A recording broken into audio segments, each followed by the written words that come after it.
Muy buenos días a todos y bienvenidos a un nuevo directo en el canal de YouTube, que también podéis seguir a través de otras redes sociales como Twitter, Twitch, LinkedIn o Facebook y posteriormente, cuando quede subido, también en los podcasts en formato audio.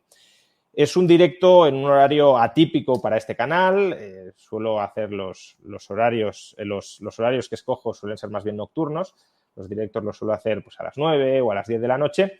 Pero, bueno, por la temática del directo y el entrevistado, tenía que ser a mediodía, porque además hoy por la noche es el cierre de campaña electoral y obviamente no se iba a cerrar la campaña electoral en este canal. Hoy vamos a entrevistar al único candidato a las elecciones generales del próximo 23 de julio que hemos conseguido traer a este canal. No es que tenga especial interés en entrevistar a candidatos electorales, pero sí tengo cierto interés en entrevistar a aquellos que se reclaman, no se reivindican liberales. Y en esta campaña solo ha habido un candidato al que, por cierto, no conocía, no había hecho un seguimiento exhaustivo de sus ideas y de su carrera. Solo ha habido un candidato que se ha reclamado abiertamente liberal, que es el candidato del PDeCAT, Roger Montañola. Y bueno, por circunstancias de la vida, uno tiene amigos en muchas partes, entre ellas en un think tank liberal, en el think tank liberal de referencia en Cataluña y también en gran medida en España, el Instituto Ostrom. Pues bueno, a través de ellos concertamos esta entrevista que creo que puede ser interesante para todo el mundo, para ubicar en el radar ideológico a un partido y a una persona que a lo mejor no es muy conocida en el resto de España, porque no se presenta en el resto de España, y también para ver hasta qué punto esa persona y ese partido que se reclaman y se reivindican liberales lo son en algunos aspectos y en otros. Buenos días, Roger, y bienvenido al canal. Muy buenos días, Juan. Mucha ilusión poder compartir este rato contigo. Que sepas que no me importaría cerrar la campaña en el canal, también hay que decirlo, ¿eh? Bueno, hombre, yo creo que los actos suelen ser otros, pero... Bueno, eso de los meetings ya sabes que es normalmente para convencidos, que está muy bien, pero la gracia de la política es convencer no a los convencidos, sino al conjunto de la ciudadanía. Está claro, pues bueno, vamos a empezar a ver si nos convences. Aunque yo ni voto ni podría votar en Barcelona, que es por donde te presentas. Pero en cualquier caso, a lo mejor sí hay personas que votan en Barcelona y a las que les convences o no, y otras personas que no votan en Barcelona, pero que probablemente sí tengan interés en conocer qué propone el PDeCAT en asuntos muy amplios, sobre todo si tú mismo y ese partido ahora se reclaman como liberales. Entonces, lo primero, ¿qué entiendes tú o cómo definirías tú liberalismo o ser liberal? Porque claro, vale, yo soy liberal, pero ¿qué significa exactamente eso? Esencialmente, y más en los últimos años, creo que se nos ha intentado educar en la medida de que las instituciones, el Estado y la Administración tiene que ser el protagonista de nuestras vidas. Y nosotros defendemos que, evidentemente, tiene que haber una administración pública, pero que al mismo tiempo el ciudadano libre tiene que ser capaz de tomar sus decisiones. Y nos da la sensación que en los últimos años, en España y en Cataluña en particular, esta vocación, la cultura pública del país, la cultura política se ha trasladado hacia unas ideas muy intervencionistas, ¿no? Es decir, esta idea de que las administraciones tienen que entrar hasta la cocina de tu casa. Nosotros no somos partidarios de esto. Creemos, evidentemente, en la necesidad, como europeos y europeístas, de que exista un estado del bienestar, pero esto no tiene por qué ser sinónimo de que el Estado te diga cómo pensar. Un Estado, una administración pública, que más de la mitad de nuestro dinero se lo damos a ellos, le estamos preguntando, oiga, yo con mi dinero particular o el de mi empresa miro lo que gasto y lo que ingreso para gestionar mi economía. ¿El Estado lo hace bien? ¿Esto es eficiente? Bueno, pues estas cuestiones que a veces no están en el debate público también las hemos puesto encima de la mesa y es por ello que nos reivindicamos como liberales. En la pureza de la definición del término seguramente habrá matices y habrá quien dirá, ostras, esta gente no es lo suficiente o por muchos somos demasiado, ya sabes cómo funciona esto. Pero creemos que simplemente poner el foco en la idea de que el Estado no tiene por qué crecer siempre, sino al contrario, que debe ser eficiente, que debe dar servicios, pero que al mismo tiempo no tiene que malgastar. Estas cuestiones me parecen de lógica y de sentido común. Máxime, cuando además, más allá de esto, está la idea del pensar. El Estado te dice cómo pensar. Solo hace falta ver muchas veces cómo los principales canales de comunicación del país diariamente nos indican el camino hacia dónde pensar, ¿no? Yo creo que una sociedad que evoluciona es una sociedad de ciudadanos libres, críticos, que piensan por sí mismos y que no son simplemente correas de transmisión de aquello que las administraciones quieren que piensen. Ya sé que esto es difícil a día de hoy, pero estamos en ello. Entonces, sería una especie de liberalismo en el margen, ¿no? Por lo que estás diciendo. Tratar de desplazar el marco institucional que tenemos hoy hacia posiciones algo más liberales, pero al final si abrazáis el estado de bienestar de una manera más amplia o más estrecha, pero abrazáis el estado de bienestar y, por tanto, el estado redistributivo y, por tanto, la fiscalidad contundente sobre el ciudadano, abrazáis un modelo que se aleja o que no es exactamente igual al que podía defender el liberalismo clásico, que es estado absolutamente subsidiario, quizá con algo de redistribución de la renta, pero siempre, como digo, subsidiaria y de última instancia frente al desarrollo de la vida del ciudadano en su ámbito personal y privado.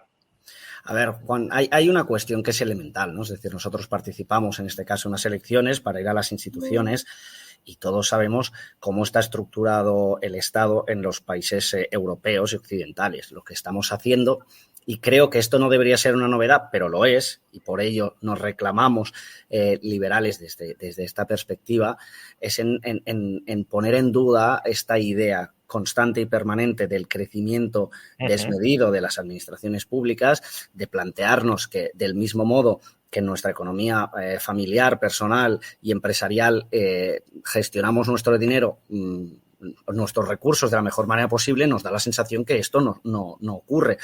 Y ciertamente, volviendo a la pureza, permíteme, a las esencias literales de lo que podemos entender como liberalismo, creo que somos los que estamos más cerca. ¿Esto quiere decir que lo definamos al 100%? No, pero es que me parece también, si una cosa hace este espacio político, es ser transparente y honesto. Esto a día de hoy nos parece que en el campo del marco de las ideas y del debate es fundamental. Yo soy socio del Instituto Ostrom y participo constantemente y donante del Instituto Ostrom, también hay que decirlo, y creo en un modelo en el cual la presencia de las administraciones, que creo que tienen una función, sí que lo creo de verdad, pero al mismo tiempo creo que en los últimos años hemos llegado a un punto muy singular. Y te pongo el ejemplo del Instituto Ostrom, que me parece relevante.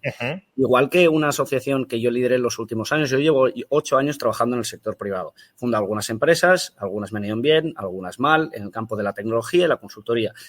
He vivido, pago mi cuota de autónomos cada mes. Ayer era día 20 de julio y sé lo que pasa el 20 de julio.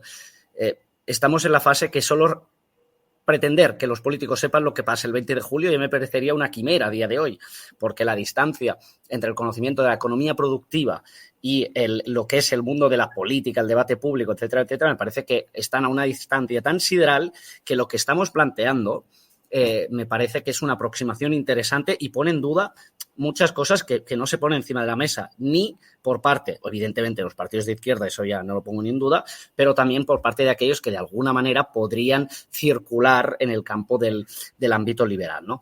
Nosotros no nos da miedo esto y sé que es complicado, pero al mismo tiempo creo que hay mucha gente en Cataluña, en especial, en España también, evidentemente, pero es que en Cataluña esto se ha llevado al extremo en los últimos años.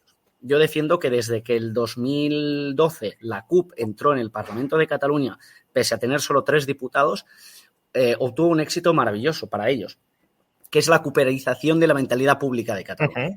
Es esta idea de indicar cómo hay que pensar, qué es lo correcto, qué no es lo correcto. Evidentemente, esta idea de engordar la administración pública sobre un concepto que para mí es el gran error, que es, usted ciudadano no es suficientemente inteligente, deme su dinero que ya se lo gestiono yo. Y nosotros decimos lo contrario, decimos, oiga, el ciudadano es inteligente, es adulto y sabe gestionar sus recursos, con lo cual, evidentemente, una parte de nuestros recursos acaban en forma de impuestos, me parece bien, evidentemente, pero al mismo tiempo también decimos, oiga, del mismo modo que yo me gestiono las cosas bien, usted lo hace, y la sensación es que cuando ves cómo funcionan las administraciones y sus subrogaciones delegadas que van existiendo, porque claro, esta es la otra y me refería a Ostrom antes, o a 2050, que era una asociación que montamos con mucho éxito. Primer punto de ambas asociaciones, ni un euro público. Si yo monto una asociación, un club, lo que sea, lo montó por mí, por gente, pero no le tengo que pedir al Estado, oiga, págame la fiesta, páguesela usted. Claro, cuando yo pienso, no sé, el sindicatos de estos creados de partido. Te pongo un ejemplo en Barcelona, el de Yugatés, ¿no? De los alquileres. Bueno, claro, tú miras dónde está domiciliado, pues resulta que está muy cerca, en el mismo edificio que Barcelona en Comú. ¿Y este sindicato es autosuficiente o lo pagamos entre todos? A mí me parece muy bien que exista, que la gente defienda lo que quiera, pero también entendemos que por qué tenemos que no ser nosotros ciudadanos con nuestros impuestos que paguen este tipo de cosas, ¿no? Ya sé que esto, volviendo a las esencias de lo que es el posicionamiento político liberal, puede parecer poco, pero es que estando donde estamos nos parece mucho y por ello nos reivindicamos como tal. Si a mí me llaman tibio socialdemócrata, pues imagínate lo que os pueden llevar a vosotros, ¿no? Pero bueno, efectivamente, por lo que dices es, como mencionaba antes, una especie de movernos o de desplazar la frontera hacia posiciones algo más liberales, sin que quizá esas posiciones, desde un punto de vista principial o de horizonte último, las quepa calificarlas como liberales, ¿no? En el siglo XIX, a lo mejor el programa que tú defiendes habría sido una socialdemocracia radical, ¿no? Seguramente, sí. Pero claro, ahora mismo, desde luego, es desplazar un poquito el Estado a que adelgace, a que se achique y, por tanto, pues es neoliberal, salvaje, etcétera, etcétera, ¿no? Entonces, pero bueno, por descender un poco más en propuestas concretas, ya nos has aclarado qué entiendes tú por liberal y que te reivindicas a ti y a tu partido como liberal, pero ¿por qué el PDeCAT o por qué su programa para estas elecciones hay que calificarlo como liberal o qué propuestas contiene concretas que desplacen esa frontera estatal hacia posiciones algo más liberales?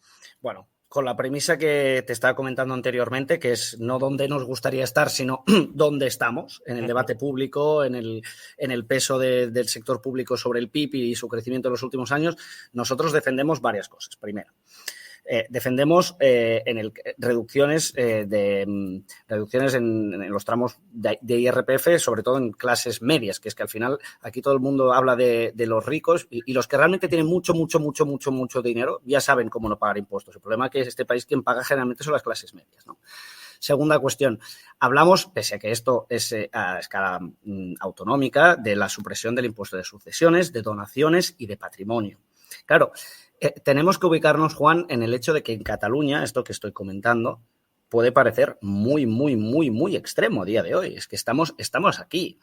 Sé que en otras comunidades se están yendo hacia esta cuestión. Tercera cuestión. Nosotros pedimos y tenemos capacidad de incidir en alguno de los gobiernos que pueda aparecer a partir del próximo domingo, una auditoría total absoluta del sector público. Creemos que es imprescindible saber exactamente, volvemos a lo mismo anterior, en qué se gasta el dinero. Porque si el dinero se gasta en cosas útiles, ahí estaremos. Pero me temo mucho que, y yo estuve unos años en política, de que esto no ocurre. Tercera cuestión. Yo soy un emprendedor, una persona que trabaja en el sector privado, pago mi cuota de autónomos, tengo mis sociedades, y me doy cuenta, igual que muchos ciudadanos de este país, que uno de los problemas ya no es tanto la alta fiscalidad, sino las barreras y la incomprensión del funcionamiento de la economía productiva por parte de las administraciones públicas. Y hay ejemplos en diferentes países de Europa donde la creación de una sociedad, por ejemplo, es mucho más fácil de lo que es aquí. Esto, repito, van en las esencias, no en las esencias de la idea del liberalismo, que también creo yo, pero sobre todo juega con un contexto muy desfavorable. Es decir, estamos perdiendo el partido 10-0, esta es mi impresión inicial, cómo la gente percibe que tiene que ser el papel del Estado y de la Administración sobre las vidas de las personas y la presencia de sobre nuestra mentalidad colectiva.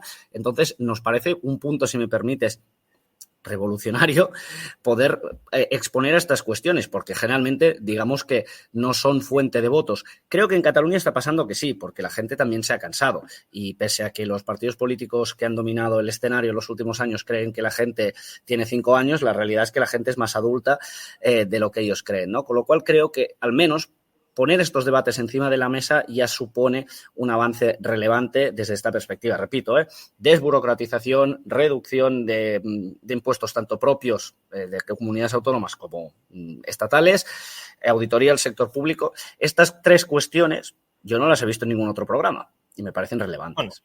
Bueno, o sea, yo no es por defender otros programas porque además me parecen bastante malos, pero por ejemplo el PP sí lleva pues la auditoría del sector público, la supuesta desregulación vamos, propone que por cada nueva ley se deroguen 3, aunque no sabemos muy bien. Bueno, esto también es un poco política ficción. ¿Por qué 3? Pues quizás son 6 o 0.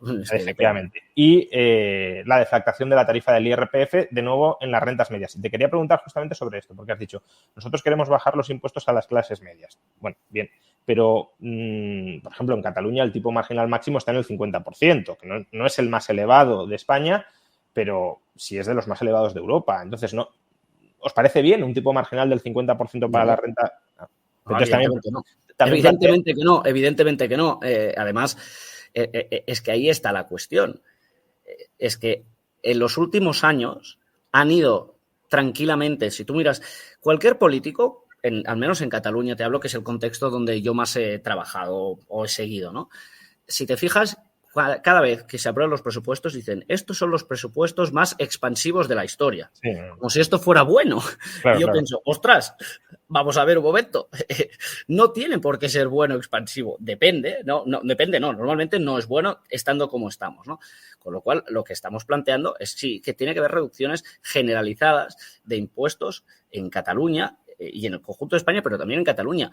Debo admitir que veo con cierta envidia a veces como el dinamismo que tienen otras partes de España y Cataluña, que había sido locomotora económica del Estado durante muchos años, ha ido perdiendo fuelle. Yo que me dedico mucho al sector tecnológico, veo con empresas internacionales básicamente, cuando me dicen, no, es que queríamos venir a España, y Barcelona siempre está en la mentalidad como prioridad, pero ostras, es que Málaga nos está pasando por aquí, Valencia nos pasa por allí, y la realidad es que estamos viendo cómo en catalán tenemos una frase muy buena que es hem perdut bous i esquelles, ¿no? Estamos perdiendo todo, vamos perdiendo camino precisamente porque si te das cuenta, la mayoría de los representantes públicos han hecho de la política un trabajo y no una vocación. Es decir, su objetivo último, legítimo, pero que no comparto, es mantener la posición, mantener su responsabilidad.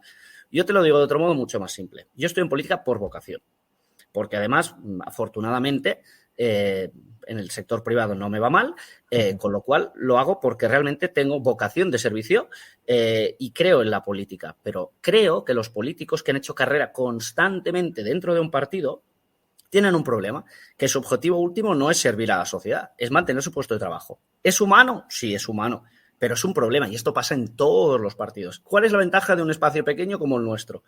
Que lo conformamos personas que son profesionales, personas que nos puedan demostrar que en su labor en el sector privado son capaces de ir hacia adelante. Y sinceramente creo que los ciudadanos también merecen tener políticos que pueden decirles cosas que no les gustan y si no les votan se van a su casa y no pasa nada. Sois profesionales, pero no de la política, en el sentido de querer, de tener una burocracia que tenga su propia lógica, su propia inercia, sus propios objetivos que tienen muchas veces o que se terminan desvinculando de lo que prometen a los votantes y de lo que sería bueno para la sociedad, ¿no? Pero es que esto, perdona Juan, es la mayoría. Es que cuando bajamos a las entrañas de los partidos, te das cuenta de que, bueno, claro, es que este ahora ya no está aquí, bueno, tenemos que colocar en la diputación de tal, de asesor técnico de no sé cuántos. No, tío, no, yo fui diputado, muy joven. Y la mejor conversación de mi vida fue el día que me quedé fuera del Parlamento. Mis padres, dos profesionales, mi padre es médico de familia y mi madre es profesora de escuela concertada. Me dijeron, mira, Roger, el mundo va por otros lares, porque yo podía ser una víctima de todo esto, atención, o sea, porque entré muy joven en toda esta historia. Dice, mira, hay que ser válido en la política y fuera de la política. Y ahora, cuando llevo 8 años y no he prostituido, si me permites, mis principios nunca para obtener ningún cargo ni estar en ningún partido y he estado desde fuera analizando, creo que esto ahora nos da fuerza en esta campaña electoral para ser completamente transparentes y honestos. Porque la realidad es que la mayoría de las estructuras de partidos sirven para colocar a personas. Los partidos son ETTs, no nos engañemos. Uh-huh. Y el que hoy es senador, mañana es diputado autonómico, que eso está muy bien porque es electo, pero es que si no sale lo van a hacer asesor del ayuntamiento de Torrelodones. Y mañana, si no, estará la diputación de Jaén. Y al día siguiente la cuestión es que pasará la vida ahí. ¿Cuál es el tema en esto? Que estas personas ven la política que inicialmente igual se la creían y tenían una vocación como un trabajo puro y duro. Y en esta idea está permíteme, la prostitución del sistema. Porque hay demasiadas personas que hace demasiados años que han hecho de esto una carrera. Y creo sinceramente que esto no debería ser así. Y sé que a veces alguien me dice que es radical decir, bueno, no sé, pues esto es radical, pues será radical. No me considero un radical en este sentido. Me considero una persona moderada, pero vaya. Pero entonces, y volviendo al tema de los impuestos, ¿planteáis en el IRPF una rebaja de los tipos marginales máximos o no lo hacéis? ¿Proponéis eliminar patrimonio, eliminar, por lo que has dicho, he creído entender, sucesiones y donaciones? Todo esto como... O sea, por un lado, te pido que me reafirmes esto, sobre todo lo de los tipos marginales máximos del IRPF, y por otro, ¿cómo vais a financiar todo esto? Porque, por ejemplo, Vox, luego hablaremos de Vox y de vuestro feeling, o ausencia de feeling con Vox, pero Vox, por ejemplo, en su programa lleva una bajada masiva de impuestos. Claro, tú la lees y dices, lo compro, como liberal lo compro. Sí, bueno, porque también pero, claro, no explican cómo lo van a financiar. Bueno, me parece... Que tú prometas bajar impuestos de manera muy intensa, pero no expliques, ni cuantifiques, ni expongas los costes de oportunidad que conllevan esas bajadas de impuestos, pues al final no deja de ser una forma de populismo fiscal. Bueno, a menor escala, porque por lo que has dicho, la magnitud de la rebaja impositiva que proponéis vosotros no es la que plantea Vox, pero a menor escala también os puedo dirigir a vosotros esa pregunta. Es decir, la rebaja de impuestos que proponéis, y de nuevo te pido que especifiques más en concreto cuál es la que proponéis, ¿cómo la pensáis financiar? ¿Cómo pensáis cuadrar las cuentas y no endeudar a los ningún problema, Juan, ningún problema, es evidente. Primero, respondiendo a tu primera pregunta sobre IRPF, sí en todos sus tramos. 2, pues evidentemente, si entra menos, se gasta menos. Punto. Y es que para mí no debería ser un problema que tengamos un debate tranquilo sobre la necesidad de reducción de algunas partes de la administración pública. Creo que es bueno y sano. Y creo que en España esto no se ha hecho precisamente por la idea de que los partidos políticos tienen en ello pues una capacidad de colocación de diferentes actores que me parece superlativa. Pero hay que hacer un planteamiento al respecto de esto. Es decir, si uno mira la foto en perspectiva de los últimos 15 años y se imagina que cómo será nuestro país en 15 años, pues si seguimos esta progresión, pues hombre, apaga y vámonos, economía planificada y ya pues que nos den ¿no? que el Estado provea y que nadie haga nada. Ahora bien, yo creo que la gente y los ciudadanos tienen y son muchos de ellos ambiciosos. Ser ambicioso y querer ganar dinero no es nada negativo, es bueno para una sociedad y esto se ha criminalizado. Y en Cataluña, Juan, esto lo tienes que multiplicar por 3. Si a alguien le va bien, bueno, claro, es que este le va bien porque no sé cuántos, o sea, que te lo puedas haber currado un poco y te haya ido más o menos bien, es inaceptable a ojos de mucha gente. Bueno, pues esto es lo que te hablaba inicialmente de esta mentalidad cultural que se ha ido desplazando hacia la idea de la criminalización del mérito, del talento, del esfuerzo. Pues evidentemente me dices, ¿cómo se cuadran las cosas? Pues oye, como cuadramos en la familia, yo siempre lo digo, ¿no? O sea, si en una familia hay un padre y una madre o 2 progenitores, los que sean, me da igual la estructura de la familia, yo soy un liberal en todos los sentidos, ¿eh? Pero ¿habéis identificado partidas que estéis dispuestos a recortar o fiáis los recortes y el ajuste del gasto a la auditoría que habéis propuesto? A ver, hay una parte que evidentemente si no tenemos los datos claros de una auditoría no se puede hacer, pero vamos a hacer otra reflexión en eso. O sea, cuando hablamos de proveer servicios, ¿cuánto ocupa el capítulo 1? Es decir, el pago de salarios y nóminas a los trabajadores públicos en las cuentas generales. Y yo cuando era muy joven, fui concejal en mi municipio, un municipio pequeño de 30.000 habitantes. Ostras, pues el 90% era pagar salarios y el 10% pues servicios como tal. Entonces, hombre, pues de entrada, en un mundo donde tenemos esto, yo escribí un libro, publiqué un libro hace un par de años, no estoy haciendo publicidad porque no lo comercializo. No, bueno, podrías hacerla también. Pero... No, pero es un libro que lo hice de carácter interno, que me lo financió la empresa por la que estaba trabajando y con lo cual hicimos 2.000 copias, que te voy a hacer llegar a una, que era una reflexión sobre el impacto de diferentes cuestiones. Primero, inteligencia artificial y momento de la singularidad, en modificación de genética de la especie humana. Creo que en 20 años tendremos un reto en esto que nadie habla, pero vamos, tú hoy puedes programar. Desde una perspectiva técnica se puede hacer ya y científica, personas. Yo creo que tendremos debates éticos y morales alucinantes en los próximos años. Nadie habla de esto. Otra cuestión fundamental. Hoy se puede producir, a partir de células madre, carne en un laboratorio. Pues si esto se populariza, ¿qué hacemos con el sector primario de este país? Es decir, no con los ganaderos, con los distribuidores, con las cadenas de frío, con los todas estas cuestiones que me parecen relevantes no se han tratado. Vuelvo y te explico todo esto para volver al hilo de... ¿De dónde recortáis? Vamos. De dónde recortamos. Hombre, pues creo que sería responsable asumir que si hay muchas tareas de la administración pública que se pueden digitalizar, lo que no tiene sentido es que tengas la parte digitalizada que lo hace solo y la persona que teóricamente lo hacía ya no lo hace. Con lo cual, tenemos que buscar una fórmula normal, tranquila, sobre la cual se construya un futuro, no para mañana y para pasado mañana, en el que si la informática nos permite, la tecnología nos permite proveer de servicios por parte de máquinas, siempre hablan de la cómo se parecerán trabajos en la industria por culpa de esto, y en la administración pública nunca lo hace nadie. Hombre, pues me parece que es como mínimo un debate interesante para poner encima de la mesa, ¿no? Con lo cual, vuelvo a lo mismo. Cuando hablas de cómo reducimos el gasto, es evidente que la mayoría del gasto público se va para pagar salarios. Y salarios del sector público, pensiones, evidentemente. Otro debate que no tenemos, con una pirámide poblacional invertida, el debate sobre las pensiones entre PP y PSOE, yo les he revalorizado, el otro que no sé qué. Oiga, pero que la gente no es tonta, que está viendo que Estás planteando echar gente, que me parecería muy bien, cuidado, no estoy criticándolo, pero por aclararlo, echar gente de la administración, porque si es eso, ahí también existen ciertas restricciones, quiero decir. No lo sé que existen, es que por eso es la política, para cambiar las cosas, Juan. No, es que, claro. pero ya no digo restricciones bueno, pues que sea difícil, ¿no? O políticamente difícil hacerlo, sino que para despedir a un funcionario no puedes. Hay que cambiar la ley de la función pública. Bueno, pero entonces, es que, pues para eso está la política. Sí, claro, pero es que hay un elemento que a mí, en una discusión con alguna persona del sector público, me dijo una vez, no, es que yo hice un examen. Digo, sí, 1984, yo no había nacido. Y mira, te voy a poner un ejemplo familiar. Mi padre es médico y tienes un centro de salud familiar, es médico de familia, sector privado.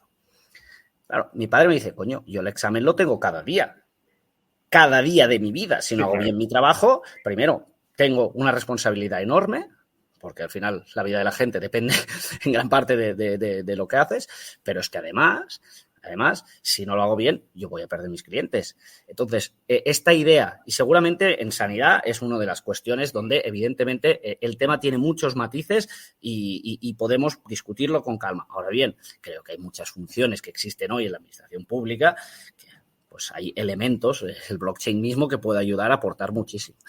¿Esto va a pasar? Bueno, es que a nadie le interesa, porque si te fijas, tenemos una sociedad donde tienes 12 millones o 11 millones de pensionistas, 2, 3, 4 o 5 millones de parados, depende del momento, 8 o 9 millones de personas menores de 16 años que, en consecuencia, digamos, gastan pero no aportan. Es decir, acabas teniendo poco más de un tercio de la población que es la que sostiene el sistema a través de su esfuerzo. Pues bueno, yo también me dirijo muchas veces a esta gente. Creo que se los ha menospreciado, porque a nivel de lobby dicen, no, es que los lobbies. Bueno, ¿cuáles son los principales lobbies de este país?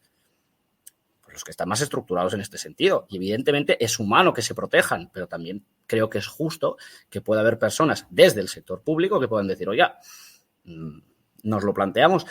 Sí, ¿cuál es el problema? Que ningún gran partido lo quiere hacer. Clases productivas versus clases extractivas, eso está claro. La cuestión es que las clases extractivas cada vez votan más, ¿no? Y por tanto, bueno, porque son mayoría. Sí, claro. Tienen un mayor compromiso y son mayoría. Pero es que después lo que pasa es que llegabas a un punto de italianización de la política. ¿Qué ha pasado en Italia desde hace muchos años? Que la gente dice, bueno, yo ya sé que la administración pública me va mal, pero debo convivir con ella. Yo no quiero que la administración pública vaya mal, creo que puede ir bien.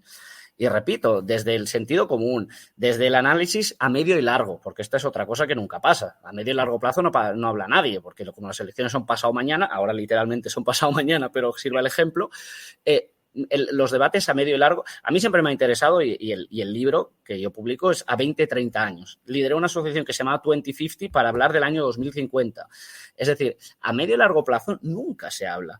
Y creo que sería interesante que existieran foros y espacios donde los representantes políticos tuvieran debates no para mañana y lo que ha dicho Feijóo esta mañana y lo que ha dicho Sánchez y el otro y el no sé qué, sino para hablar de políticas a largo. Esto, aparte del Pacto de Toledo en su día para las pensiones, que ahora ya vemos que cada uno pues corre como puede, la realidad es que estos debates creo que se deben afrontar. Y esta aportación que te estoy haciendo es fácil hacerla desde la posición de tertuliano, entiéndeme. De candidato es un poco más difícil y sigo haciéndola a riesgo de esto me pueda costar cosas, porque prefiero ser honesto y perder votos que ganar votos diciendo mentiras o alimentando aún más una idea con la que no creo. Y por eso te decía anteriormente que esta es la singularidad de esta campaña y de este tío que tienes hoy aquí, que es un candidato diferente, joven de un partido además catalán, pero que al fin y al cabo pues está intentando meter en el debate público esto. Yo lo dije en el debate que tuvimos en TV3, en la televisión pública catalana, estos temas. Bueno, me llamaron de todo. Es que tú te quieres cargar, no sé cuánto. Pero cargar, se trata de ser, me parece que eficiente.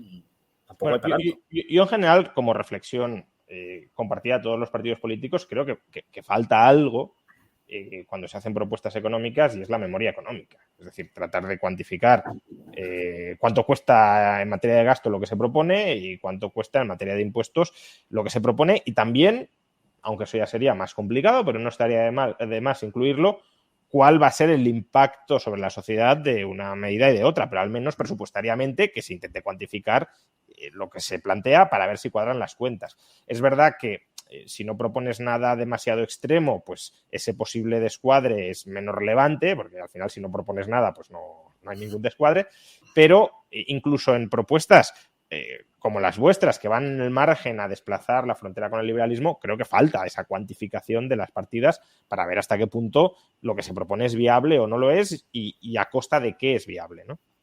Bueno, a ver, también déjame situarte un poco donde estamos. Yo hace 33 días que me he metido en esto. 33. Estaba tranquilamente con mi vida, con mi trabajo, con mi empresa, pagando las nóminas a los trabajadores, pagando mis impuestos religiosamente, intentando obviamente ganar clientes y ganarme la vida. Y sucedió que se propuso y se puso encima de la mesa una idea, que esto tiene un poco menos, tiene que ver también con este marco ideológico, que es que en Cataluña en los últimos años no ha existido un espacio político como el que había existido durante mucho tiempo, que era esto de CiU, Convergència i Unió, que fue un partido muy útil, que podía asemejarse en ciertas cosas a lo que es el PNV, que hizo cosas muy mal también, pero comprenderás que yo no había ni nacido cuando muchas de ellas se produjeron, o era menor de edad, con lo cual no me voy a sentir responsable de ello, y que planteara un modelo de sociedad en la cual el talento, el esfuerzo fueran las esencias. ¿Sabes que cuando se habla de educación, que para mí sí que es un tema fundamental este país, ¿cuál es el debate? En Cataluña, el porcentaje de la lengua. Oye, si tú vas a una escuela de Cataluña, la realidad socioeconómica y social que te vas a encontrar ahí no tiene nada, le puedes poner los porcentajes que te dé la gana en todo. Pero la realidad es que los profesores se adaptan a lo que pueden. Pero sí que hay una cosa que no se habla nunca. Contenido y continente. Yo tuve una conversación con quien fue el último, no el presente, el anterior presidente del Partido Popular en Cataluña, en un foro que teníamos, y le dije, confundes contenido y continente, porque adoctrináis no sé qué. Digo, no, yo puedo adoctrinar en castellano sobre las maravillas de Cataluña y puedo adoctrinar en catalán sobre las más grandezas de España, si tú quieres. Para hacerlo se puede hacer, porque una cosa es la lengua y la otra es el contenido. Y creo que no se habla de contenido. ¿Y sabes qué está pasando en la educación? Que en realidad los alumnos cada día van con menos capacidades. No pasa nada, suspendes 3, pasas de curso. ¿Cómo que pasas de curso, suspendes? Luego hablaremos de educación, si te parece, porque además me interesa conocer vuestra postura sobre la libertad de elección de lengua y todo esto. Pero por volver al tema del gasto, bueno, plantea recortes de gastos, especialmente en el capítulo primero por lo que has mencionado, pero ¿qué ocurre con otros capítulos? Por ejemplo, el capítulo de transferencias. Yo, desde mi punto de vista, y creo que desde el de muchos, y probablemente el tuyo también, uno de los grandes retos, problemas a los que se puede enfrentar España en los próximos 30 años es el tema de las pensiones, que ya es la principal partida de gasto de España y va a seguir siéndolo. Y además, incluso desde una perspectiva socialdemócrata, que no es la mía, pese a que, como digo, muchos me acusan de tío socialdemócrata, también genera ciertas tensiones a la hora de generar una política redistributiva, porque la redistribución cada vez más va hacia los pensionistas y cada vez menos va hacia los jóvenes. ¿Cuál es vuestra postura respecto a las pensiones? Porque todos los partidos en esta campaña, todos he oído que las quieren revalorizar según el IPC. ¿También vosotros? Y si es así, ¿cómo garantizáis la sostenibilidad de las pensiones, habida cuenta de todo el estallido de gasto que se va a terminar produciendo durante las próximas décadas? A mí me encantaría, y te pongo el ejemplo de que decía, ¿no? El salario mínimo ha subido a 1.080, ¿no? Sí, a mí me encantaría que fueran de 1.000, pero no puede ser. Y creo que las personas y los representantes políticos y los ciudadanos son plenamente conscientes de lo que hablamos anteriormente, que en un país europeo, y esto no pasa solo en España, pasa en el conjunto de Europa, donde la esperanza de vida va alargándose, cada vez hay menos natalidad, por lo cual hay menos personas, en un espacio de su vida donde están productivos y muchas personas que ya dependen, obviamente, de lo que suponen las pensiones, etcétera. Yo creo que se pueden inventar, y ya se está haciendo, de hecho, ya lo están haciendo los partidos políticos, van haciendo grande una bola pensando, bueno, vamos a llegar a las siguientes elecciones y el marrón que se lo coma otro. Y no son transparentes a la hora de decir que es muy posible que, tal y como tenemos las cosas planteadas hoy, en los próximos años no sea así y que tenemos que cambiar probablemente la manera y el sistema. ¿Por qué? Bueno, pues ya me gustaría a mí, pero las realidades del barquero dicen que, oiga, los números no engañan, y cuando uno analiza cómo se plantearon inicialmente y cómo son hoy y cuál es la esperanza de vida, pues verá que las cosas, pues no, el dinero no es infinito. Yo creo que hay una concepción, y cuando escucho propuestas en campaña, Pau Vila, el presidente del Instituto Ostrom, hizo un tuit que me hizo mucha gracia al principio de campaña, cuando salieron los 20.000 euros de Yolanda Díaz y el PSOE, que no sé qué proponía, que bueno, acabaremos la campaña que nos van a prometer un coche y una casa a todos. Si prometer es gratis. Pero es que la realidad de la economía, del funcionamiento del Estado y de las administraciones es la que es. Entonces habrá que priorizar. Si quieres mantener un sistema de pensiones como el presente y siempre revalorizar, pues es posible, pero entonces no será factible la cantidad ingente de recursos que se pueden destinar a otras cuestiones y sobre todo... O habrá que sablear mucho más a las clases productivas, claro. Bueno, ya, pero es que llegará un punto en el que el desincentivo será tan grande que la gente vamos a ir a esta idea de italianización de la política, que es decir, porque hay un punto, ¿no? Ahora no me voy a poner a explicarte a ti algo que tú sabes mucho mejor que yo, ¿no? Es decir, poner mayores, hacer crecer constantemente la fiscalidad no implica una mayor recaudación, porque el incentivo a desobedecer, por decirlo de algún modo, es mayor y la gente asume riesgos, porque esto funciona así, ¿no? La curva de Laffer, pero ya no voy a entrar en este debate. La cuestión es que la vaca no da para tanto, como resumen. Y el problema es que la tendencia, ya no solo presente, sino futura, de una sociedad que obviamente, gracias a Dios, envejece, con lo cual vivimos más años, pero también es cierto que una persona de 65 años de hace 40 años es diferente de una persona de 65 años hoy. Mi bisabuelo cuando tenía 65 años, yo no lo conocí, pero poco más tarde, era un señor muy mayor.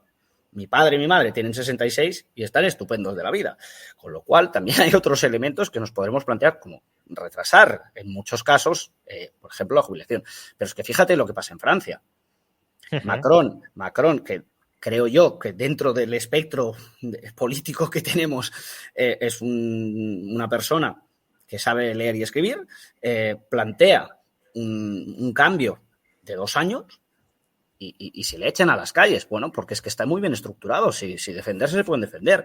Pero yo repito, creo que previamente a todo esto, por eso insistía tanto antes, en que el primer trabajo que hay que hacer es cultural, es de transmisión y de tener debates inteligentes, creo yo, desde posiciones diferentes, quien quiera, pero debates serenos.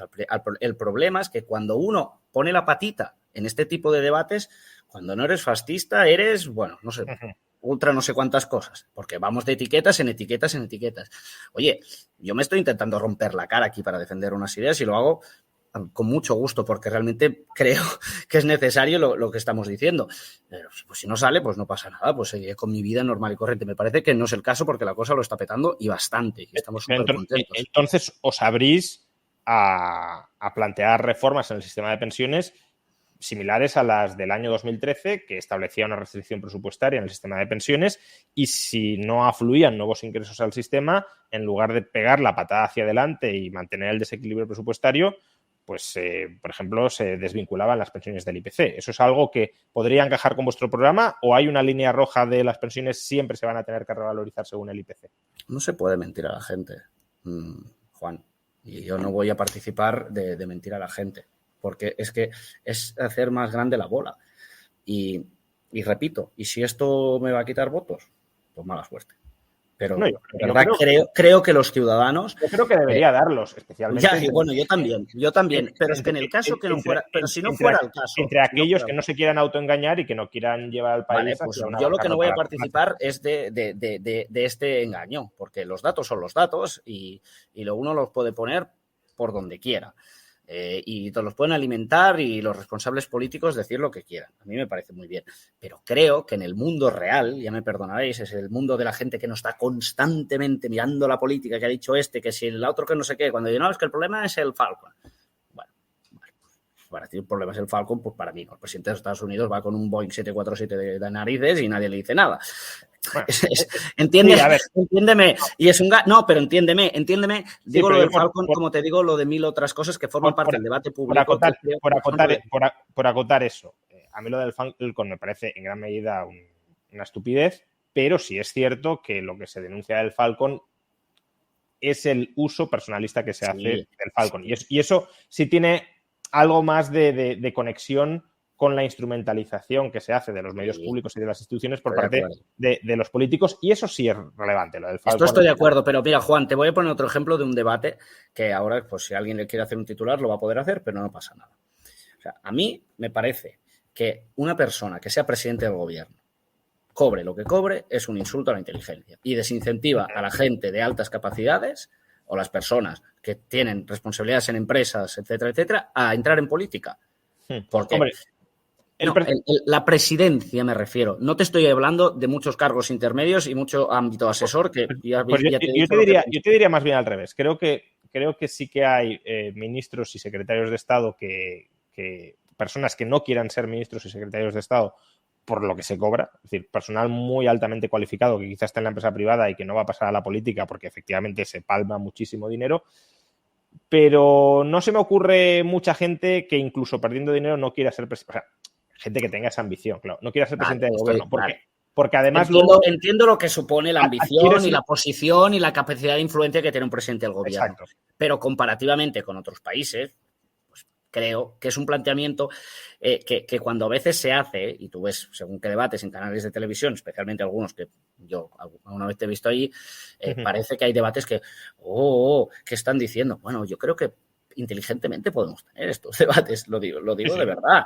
Es decir, yo si en mi empresa resulta que quiero a alguien bueno porque creo que me va a cambiar las cosas, me va a hacer que venda más y que mi facturación crezca y me dice, no, es que yo cobro tanto dinero, pues seguramente si puedo se lo voy a pagar porque entiendo que esto va a generar.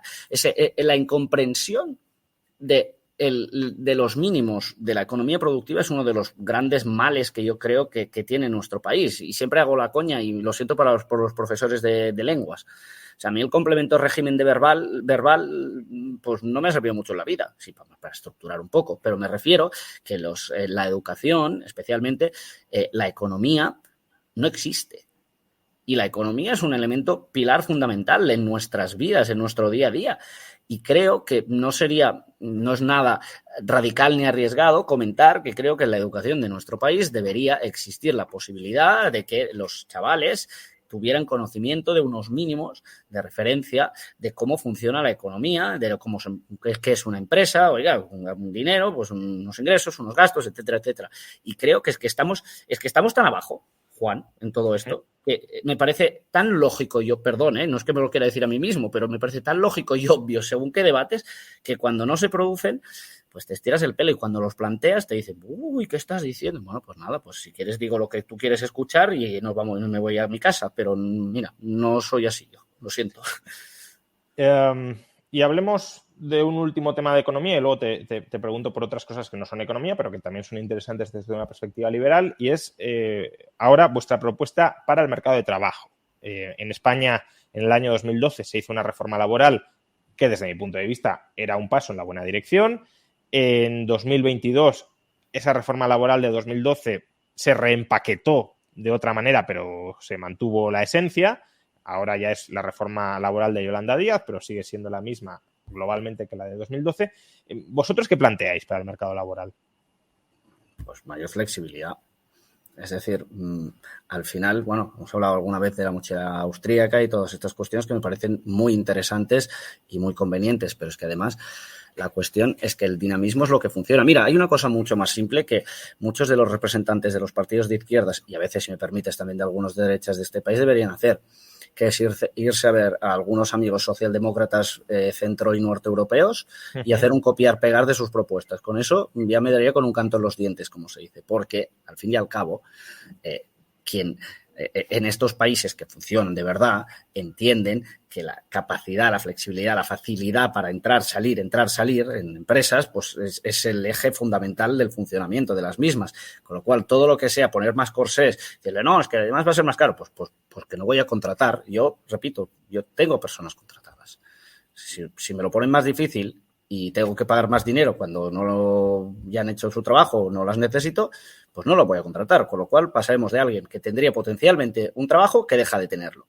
Comprender esto ya me parece un elemento fundamental. Entonces sí que vamos en la línea, responder a tu pregunta, de una mayor flexibilización en este sentido.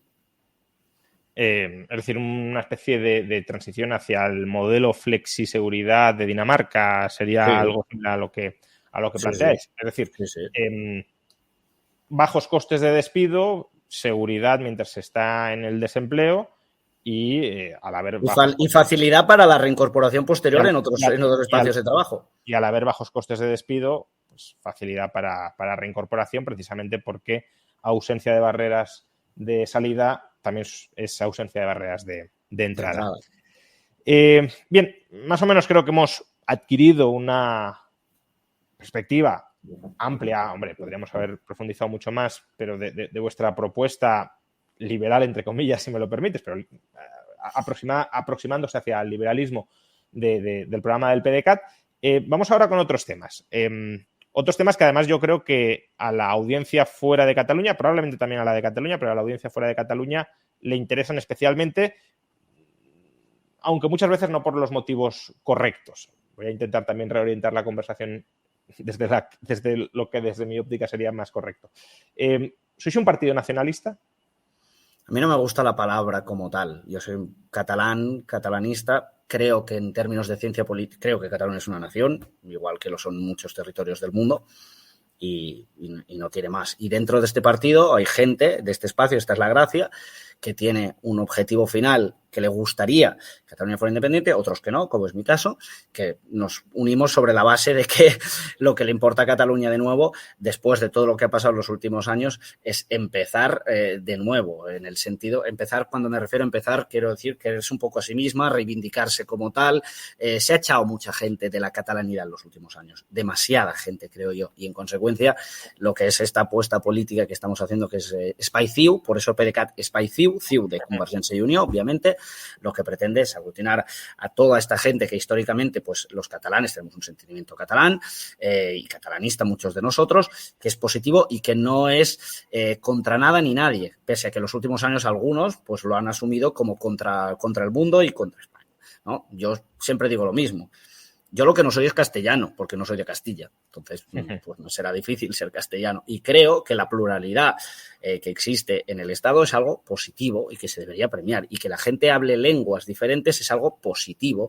Y creo que muchas veces hay un reduccionismo demasiado amplio, desde mi humilde opinión, en esa idea de castellanizar España, cuando España es Castilla, pero también es Euskadi, es Galicia, es Cataluña, es Valencia, es Baleares. Es decir, hay muchos territorios del Estado en los cuales pues, se hablan otras lenguas, hay otras culturas, históricamente han tenido sistemas políticos históricos diferentes, que ahora estamos, obviamente, bajo un marco que nosotros compartimos, pero que de la misma manera también creo que esto debería ser algo positivo. Yo cuando veo que alguien dice, es que el catalán, vamos a ver, pero si es un privilegio poder hablar catalán. Creo que tú lo hablas un poco, por cierto. Sí. Això m'han dit. Pero en cualquier caso, creo que es que se ha afrontado siempre negativamente y que esto pues ha ido dando votos porque en este país hay demasiados pirómanos y demasiado pocos bomberos y en este sentido nosotros venimos a hacer un poco, si me permites la expresión, de bomberos, ¿no? Es decir, a volver de alguna manera, primero, a que el catalanismo político vuelva a hacer política de verdad. Hay unos diputados en el Parlamento, en el Congreso en los últimos años, que eran los del PDeCAT, Ferran Bel, James Bode, que no los conoce nadie. Y han hecho un trabajo maravilloso. Ahora bien, claro, en los medios de comunicación salían los de Junts que la liaban, movían la bandera, qué valiente que soy, o Rufián enseñando una impresora. Bueno, estamos en esto, ya lo sabemos. Y los otros que han hecho muchísimas enmiendas, trabajo, negociación, etcétera, etcétera, pues no les conoce nadie. Por eso también yo me he metido a la política o al ruedo otra vez, porque me parecía tan injusto que la gente que se lo ha currado no tenga visibilidad y los demás la tengan toda, que estoy aquí batallando en parte por ello, ¿no? Sí, vamos, mi lengua familiar es el valenciano, o sea que desde luego por ahí sí que tenía razón. Pero volvamos al tema de la nación. Bueno, tú consideras que Cataluña es una nación. Para mí el término nación es un poco, no respecto a Cataluña, respecto a cualquier ente colectivo, es un poco subjetivo, un poco arbitrario. Se dice que las naciones las forja la historia, pero cada uno lee e interpreta la historia como le gusta. Y la historia se mueve, y la historia se mueve. Y la historia se mueve, etcétera. Pero bueno, con los mismos hechos históricos, unos interpretan que Cataluña es una nación, otros que no lo es, otros que España es una nación homogénea y otros que España no lo es. Bueno, pero más allá de estas interpretaciones, que hasta cierto punto tienen un componente, yo creo, emocional o sentimental, que Cataluña sea una nación, ¿qué implicaciones políticas tiene? Porque para un liberal eso es lo relevante, ¿vale? Cataluña es una nación, pero ¿eso qué implica políticamente? Bueno, es que tú has dado en el clavo, en el sentido de definir. Es una cuestión que tiene que ver con una cuestión de ciencia política y que se ha, creo yo, durante demasiados años atado a una cuestión administrativa. El Estado es administrativo, los Estados son una cuestión administrativa. Las naciones no son administrativas, responden a otros criterios culturales, históricos, lingüísticos, llámale como quieras. Con lo cual hay que diferenciar las dos cuestiones. En esencia de todo lo que tú pones encima de la mesa, el gran tema, entiendo, que es donde el fin del cap del carrer, que se dice en catalán, donde se quiere llegar, es el tema de un referéndum. ¿Tienen derecho estas naciones a celebrar un referéndum? Yo creo que es sano, pero esto va a pasar, no. Y creo que en Cataluña, en los últimos años, ha habido tanto debate de esto, tanto, que mientras tanto nos han ido metiendo estas políticas que te digo, esta izquierdización de la sociedad, este no a todo, este buenismo, etcétera, etcétera, que lo que nosotros estamos diciendo ahora es que ahora esto no está encima de la mesa. Y quien viva en el planeta Tierra sabe, y viva en Cataluña, sabe que esto no está encima de la mesa. Te pongo un ejemplo del debate que tuve en TV3 el pasado miércoles y creo que fue clave. La representante de Junts dice, nosotros solo pactaremos con Sánchez, con Feijóo ni hablaba, nosotros vamos a hablar con Sánchez o con Feijóo, también te lo digo. Luego te preguntaré sobre... Pero para hacerte la corta, solo para que nos den con la transferencia de un referéndum. Y yo, en el debate, me miré a Meritxell Batet, presidenta del Congreso, candidata socialista por Cataluña, por Barcelona, y a Nacho Martín Blanco, por Partido Popular, y les digo, ¿y tú vas a hacerlo? Y me dice uno, no. Y le miro al otro y me dice, no. Digo, bueno, muy bien, ya le he dicho que no. ¿Y ahora qué? Es que esta es la cuestión. ¿Y ahora qué? Porque, claro, estamos basando todo el debate político desde hace más de, en Cataluña, 10 años, una década, en una cuestión que atañe con perdón, un poco al abstracto y más en este momento. Con lo cual, a mí si me preguntan, pues te respondo, sí, pero es que sinceramente creo que la gente tiene otras prioridades en este momento. Y por ello nosotros estamos proponiendo esta propuesta política que es muy innovadora viniendo de donde viene, atención, porque hay mucha gente que forma parte de este espacio político que durante los últimos años ha estado batallando por ello, pero que ha asumido una cosa que es el principio de realidad. Y yo creo que la política se debe hacer desde el principio de realidad, no desde la teoría constante y permanente, ¿no? O sea, lo siguiente que te quería preguntar, pero en parte lo has respondido, lo podemos ligar por ahí, es si sois independentistas o si sois secesionistas. ¿Cómo decirlo? Yo simpatizo muchísimo con el secesionismo. De hecho, yo mismo me considero secesionista en el sentido en el que creo que los individuos deberían poder separarse políticamente del Estado y formar sus propias asociaciones políticas independientes, separadas de los estados existentes. Simpatizo mucho menos, y de hecho me preocupa y lo veo como una potencial amenaza a la libertad, que la base de ese secesionismo, de ese movimiento emancipador, entre comillas, o que busque la independencia del Estado, tenga una base nacional o nacionalista. Es decir, que se presuponga que ese derecho de separación político es un derecho que le corresponde a la nación como un ente que hemos idealizado y objetivizado a partir de nuestras emociones subjetivas, cuando es un derecho, el de separación, que le debería corresponder al individuo. Al individuo en asociación voluntaria con otros individuos, porque obviamente no se va a separar un único individuo, pero asociaciones voluntarias de individuos en un sentido amplio y no miembros de una nación. Me estás recordando la isla, la Isole de Le Tre Rose, que es una película italiana que seguramente habrás visto, de unos señores, unos individuos de Rimini, que lo que hacen es construir una plataforma en aguas internacionales y declarar la independencia de un Estado siendo 2 o 3. Bueno, sí, en la esencia es esto. Pero volviendo al, digamos, Entonces, por terminar la pregunta, cuando os reclamáis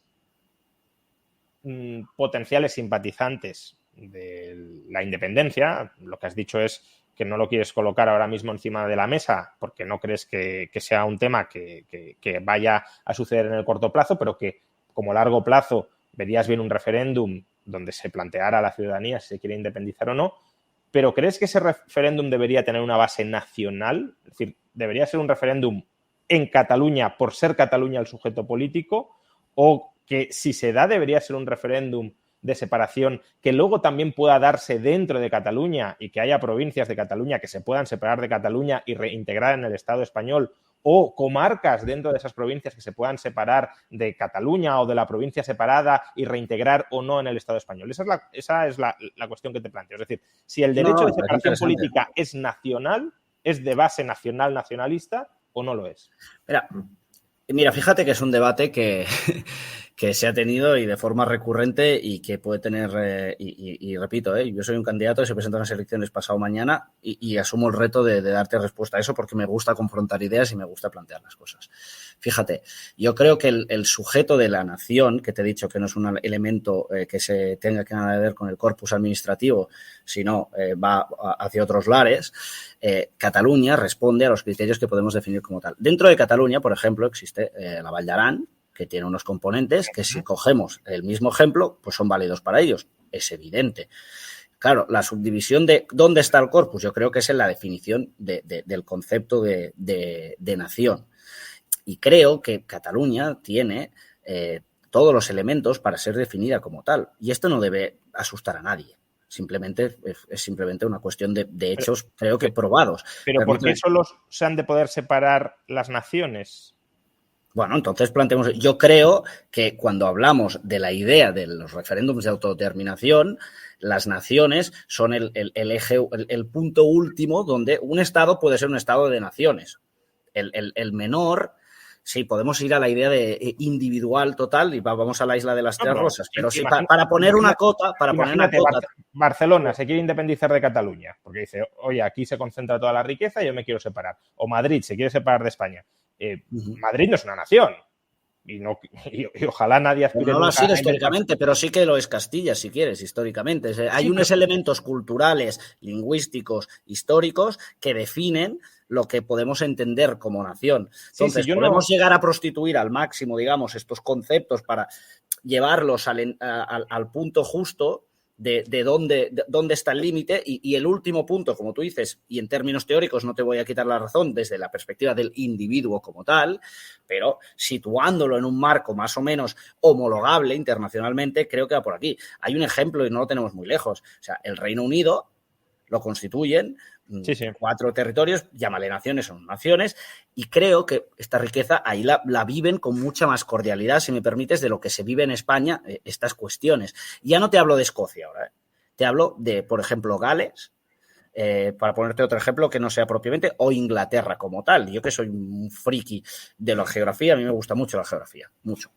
Paso horas mirando Google Earth y mirando un canal que se llama Un Mundo Inmenso, mirando cosas raras del mundo. En el caso, por ejemplo, del Reino Unido, ostras, un galés, pues es un galés, un tío que está orgulloso, que define que Gales es una nación, que forma parte del Reino Unido y lo veo encantado.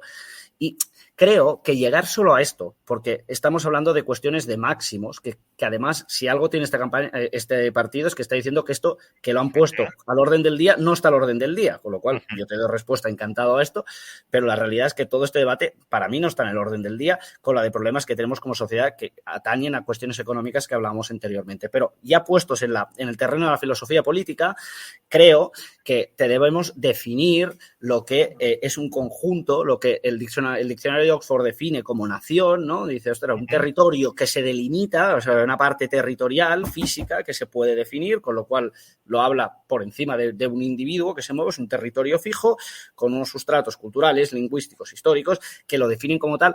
Lo que pasa es que en el mundo globalizado en el que estamos, además, estas cuestiones cambian muchísimo. Es decir, yo te estoy haciendo este directo desde la Barcelona Academy of Art, que es un sitio donde unas mejores escuelas de arte del mundo, donde, por ejemplo, los alumnos hay 280, 240 son de fuera de España. Con lo cual, la lengua que se está hablando al lado de la otra pared, pues básicamente es en inglés. Con lo cual, todas estas cuestiones con los años van perdiendo fuelle, igual que vamos a un mundo donde dentro de 50 años probablemente, y ahora de lengua catalana, si me permites, se van a ir perdiendo porque vivimos un mundo de máximos. Yo cuando era pequeño miraba los dibujos en T3, o el Megatrix o el Super 3, que es lo que nos encarga. Yo también. En castellano. Los niños hoy, ¿qué hacen? Les ponen un YouTube a sus padres cuando están en el restaurante para que se estén distraídos, porque funcionan así, y te den la Peppa Pig o lo que sea en inglés. Con lo cual vamos a un mundo muy diferente.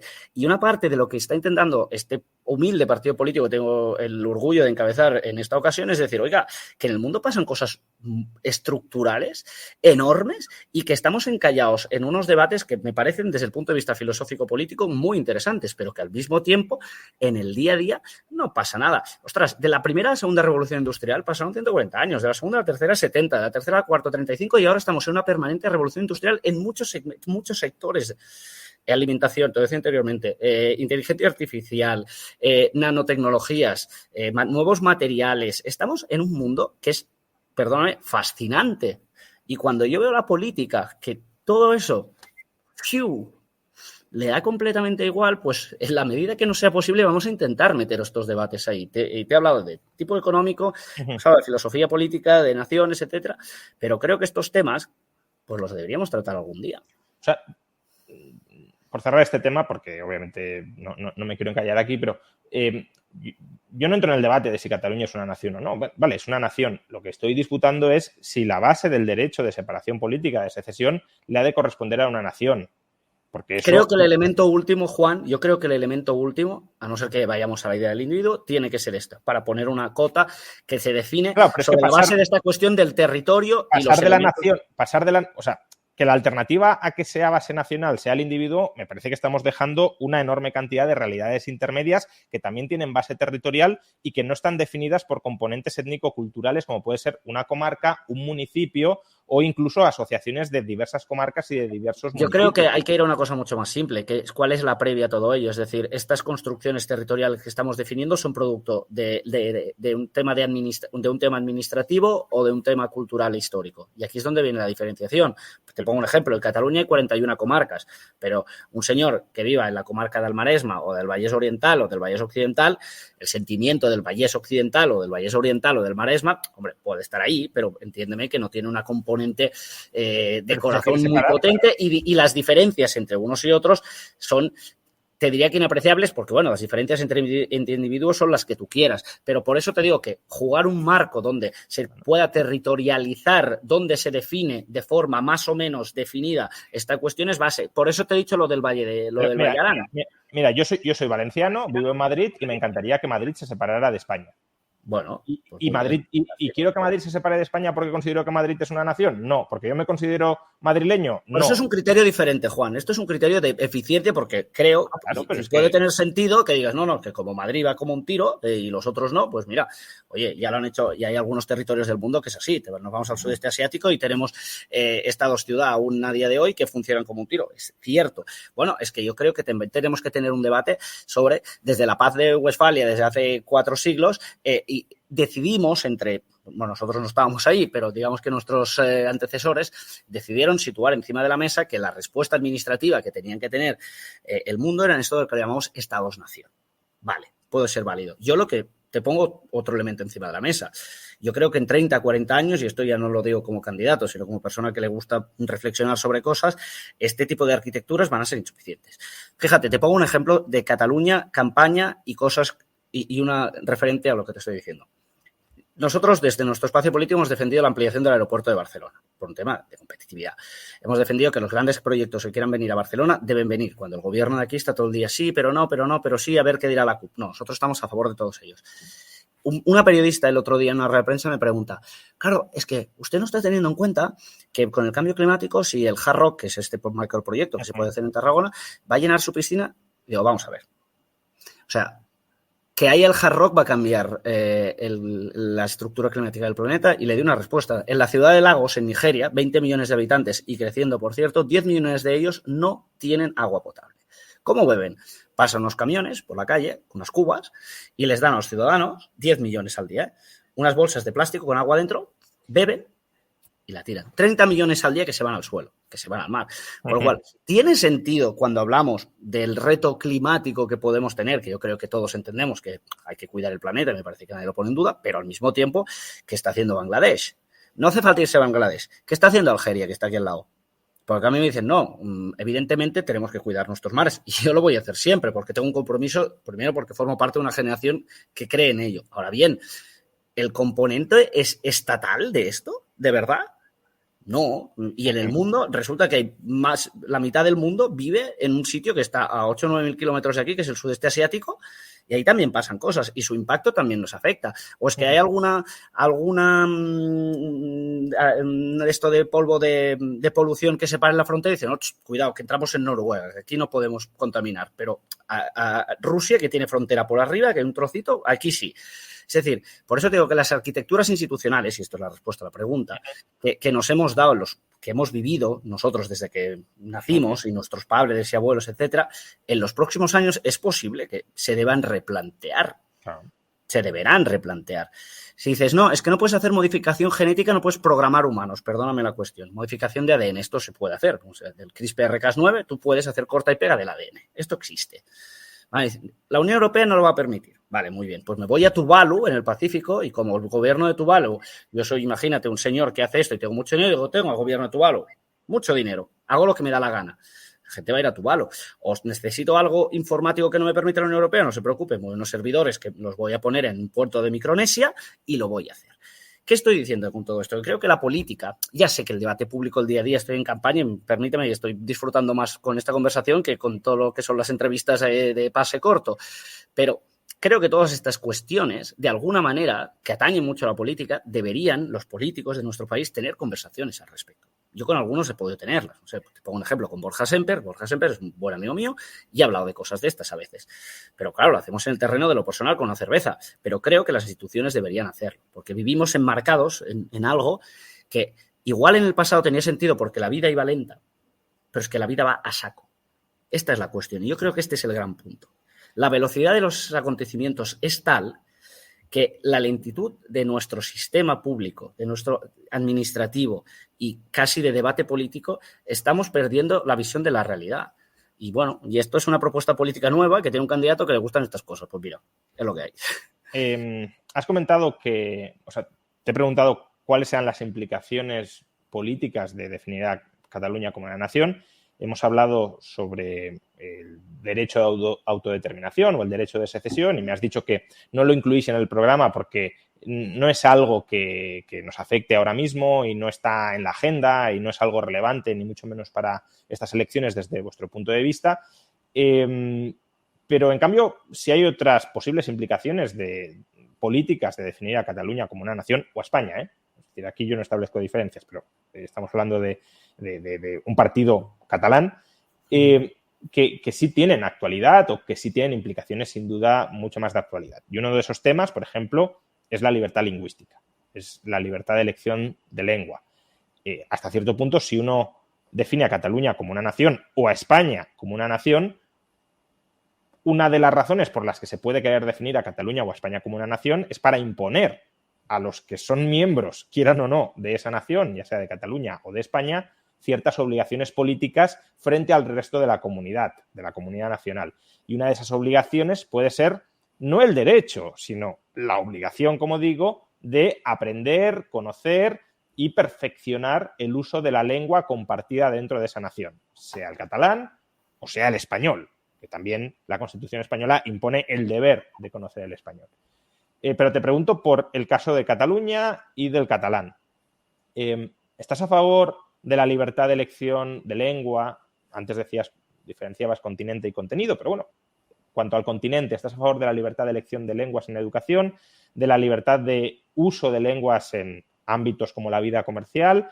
¿O crees que habría de alguna manera que proteger el catalán, impulsar el catalán desde la administración? Mira, yo no conozco a nadie en Cataluña que no entienda o hable el castellano. Y conozco muchísima gente en Cataluña que no habla ni entiende el catalán. ¿Qué quiero decir con esto? Quiero decir que cuando hablamos del debate de lenguas, que sinceramente, y estoy encantado de contestarte, faltaría más, pero que creo que no es el sujeto y el gran problema que a veces se plantea, vaya por delante, creo que estamos dejando de lado una cuestión fundamental, que es que aquí existe una lengua fuerte que todo el mundo conoce, que es el castellano, que todos conocemos, que además es un baluarte, que yo estoy encantado, faltaría más, y de que todo el mundo lo hable y lo conozca, pero hay una lengua más débil, que es propia de Cataluña, que forma parte también de nuestra historia y de nuestra manera de ser, que en un mundo globalizado pues se va a ir perdiendo. Del mismo modo que el holandés o el danés o el sueco tienen un futuro difícil y son las lenguas oficiales de un Estado, no de una nación, sino de un Estado, creo que el catalán en esto juega un doble papel y lo vemos en los datos, se va perdiendo muchísimo. Dices, ostras, gente dice, la inmersión lingüística. Bueno, pese a la inmersión lingüística, la realidad es que el catalán se habla menos que nunca. Y hay otro factor en esto relevante, que me parece que los papeles y las leyes pueden decir lo que quieran, pero la realidad socioeconómica de muchos territorios hace de que dicen, no, es que la escuela en catalán solo es en catalán. Bueno, pues ves al Hospitalet de Llobregat y me dices si has escuchado la lengua catalana en algún momento. Ya te digo yo que no. ¿Por qué? Pues porque las realidades sociales son muy diferentes y ahí la distancia de la política, de lo que realmente sucede, es enorme. Y a mí me genera bastante rechazo la idea de que, sobre todo en el campo de la educación, cuando se plantea que todos los problemas de la educación tengan que ver con la cuestión de lengua. Hablar dos lenguas de base es fantástico, pero es que hay una que se conoce de base, que es el castellano, y otra que si no te la enseñan, no la aprendes, que es el catalán. Y te voy a poner un ejemplo. Yo pasé 8 años de mi vida con mi expareja, ahora tengo una mejor, por cierto, se ha dicho de paso, era italiana. Vivió en Barcelona 8 años con un tío catalano parlante. Nunca habló catalán, nunca aprendió catalán.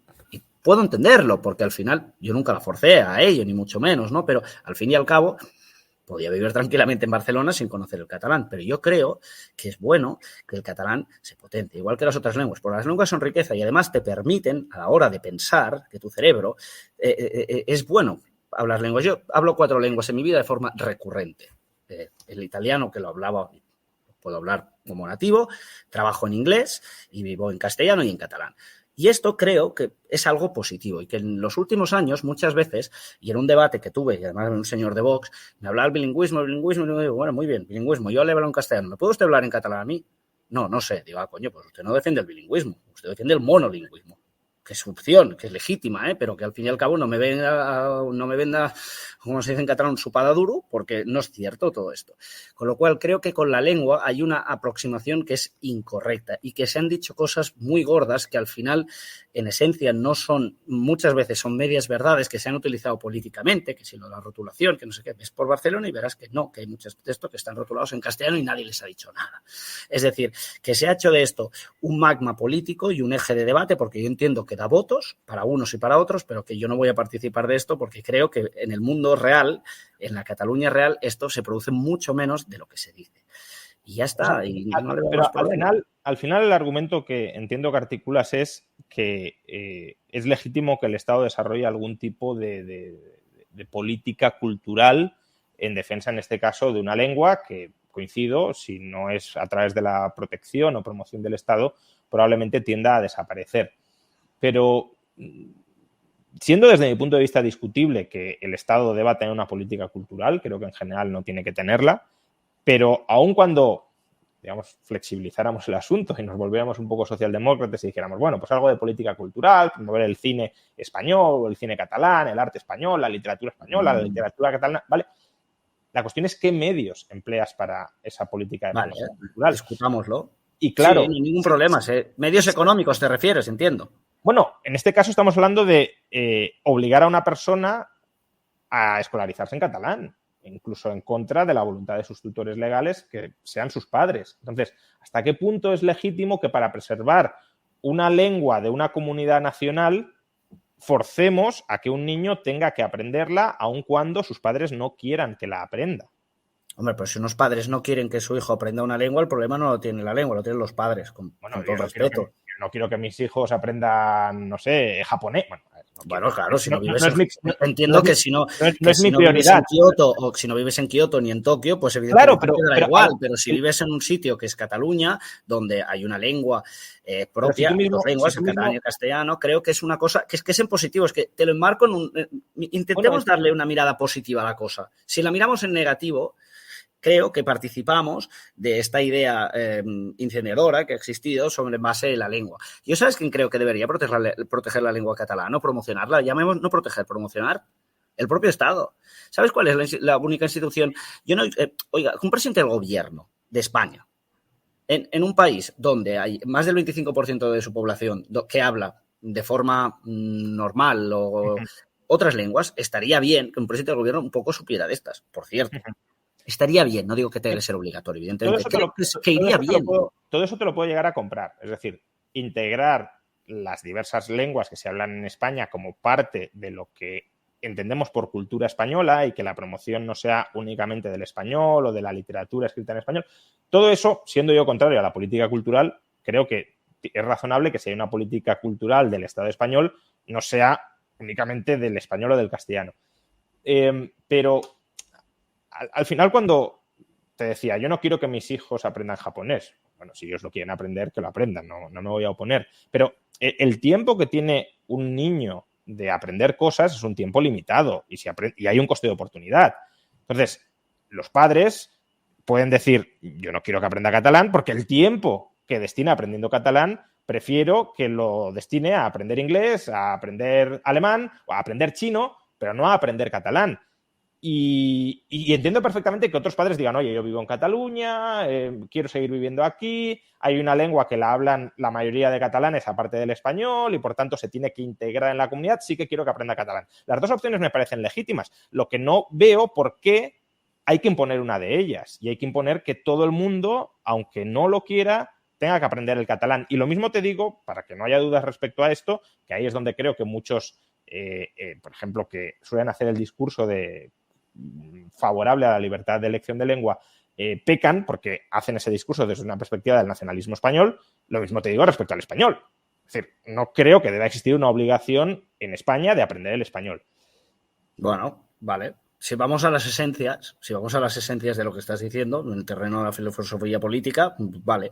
Pero la realidad creo que dice que pues, si un niño nace en Madrid, digamos que viene hijo de unas personas que vienen de otro país y que su lengua materna es la que sea, sí. La que sea, pues bueno, es evidente que sus padres, que le enseñarán su lengua materna, también querrán que su hijo pues se integre en una sociedad donde la lengua, en este caso si vive en Madrid, sea el castellano. Pues en el caso de Cataluña resulta que hay dos. Y creemos que además de estas dos se sitúan en un terreno de asimetría entre la una y la otra y que además es extremadamente positivo que lo aprenda. Y además, no sé qué estudios barajan que demuestren que por el hecho de estar aprendiendo catalán está desaprendiendo nada más. Es más, niego la mayor. Creo que las personas que tienen la capacidad de ser bilingües desde alguna perspectiva, pues en general pues funcionan y tienen una comprensión de las cosas interesante. No digo ni mejor ni peor, pero creo que es interesante. Entonces, repito de nuevo, este debate puede tener y ha tenido históricamente muchas aristas. Si hay algún problema con los últimos años, el movimiento, los más radicales independentistas han hecho un flaco favor al catalán, porque lo han hecho antipático. Y esto es una realidad. Y yo, que soy un tío catalanista, que me gusta el catalán, no es que es mi lengua materna y quiero, y tengo una cierta vocación o esperanza, si quieres, a que en el futuro pueda ser una lengua que continúe siendo hablada, viendo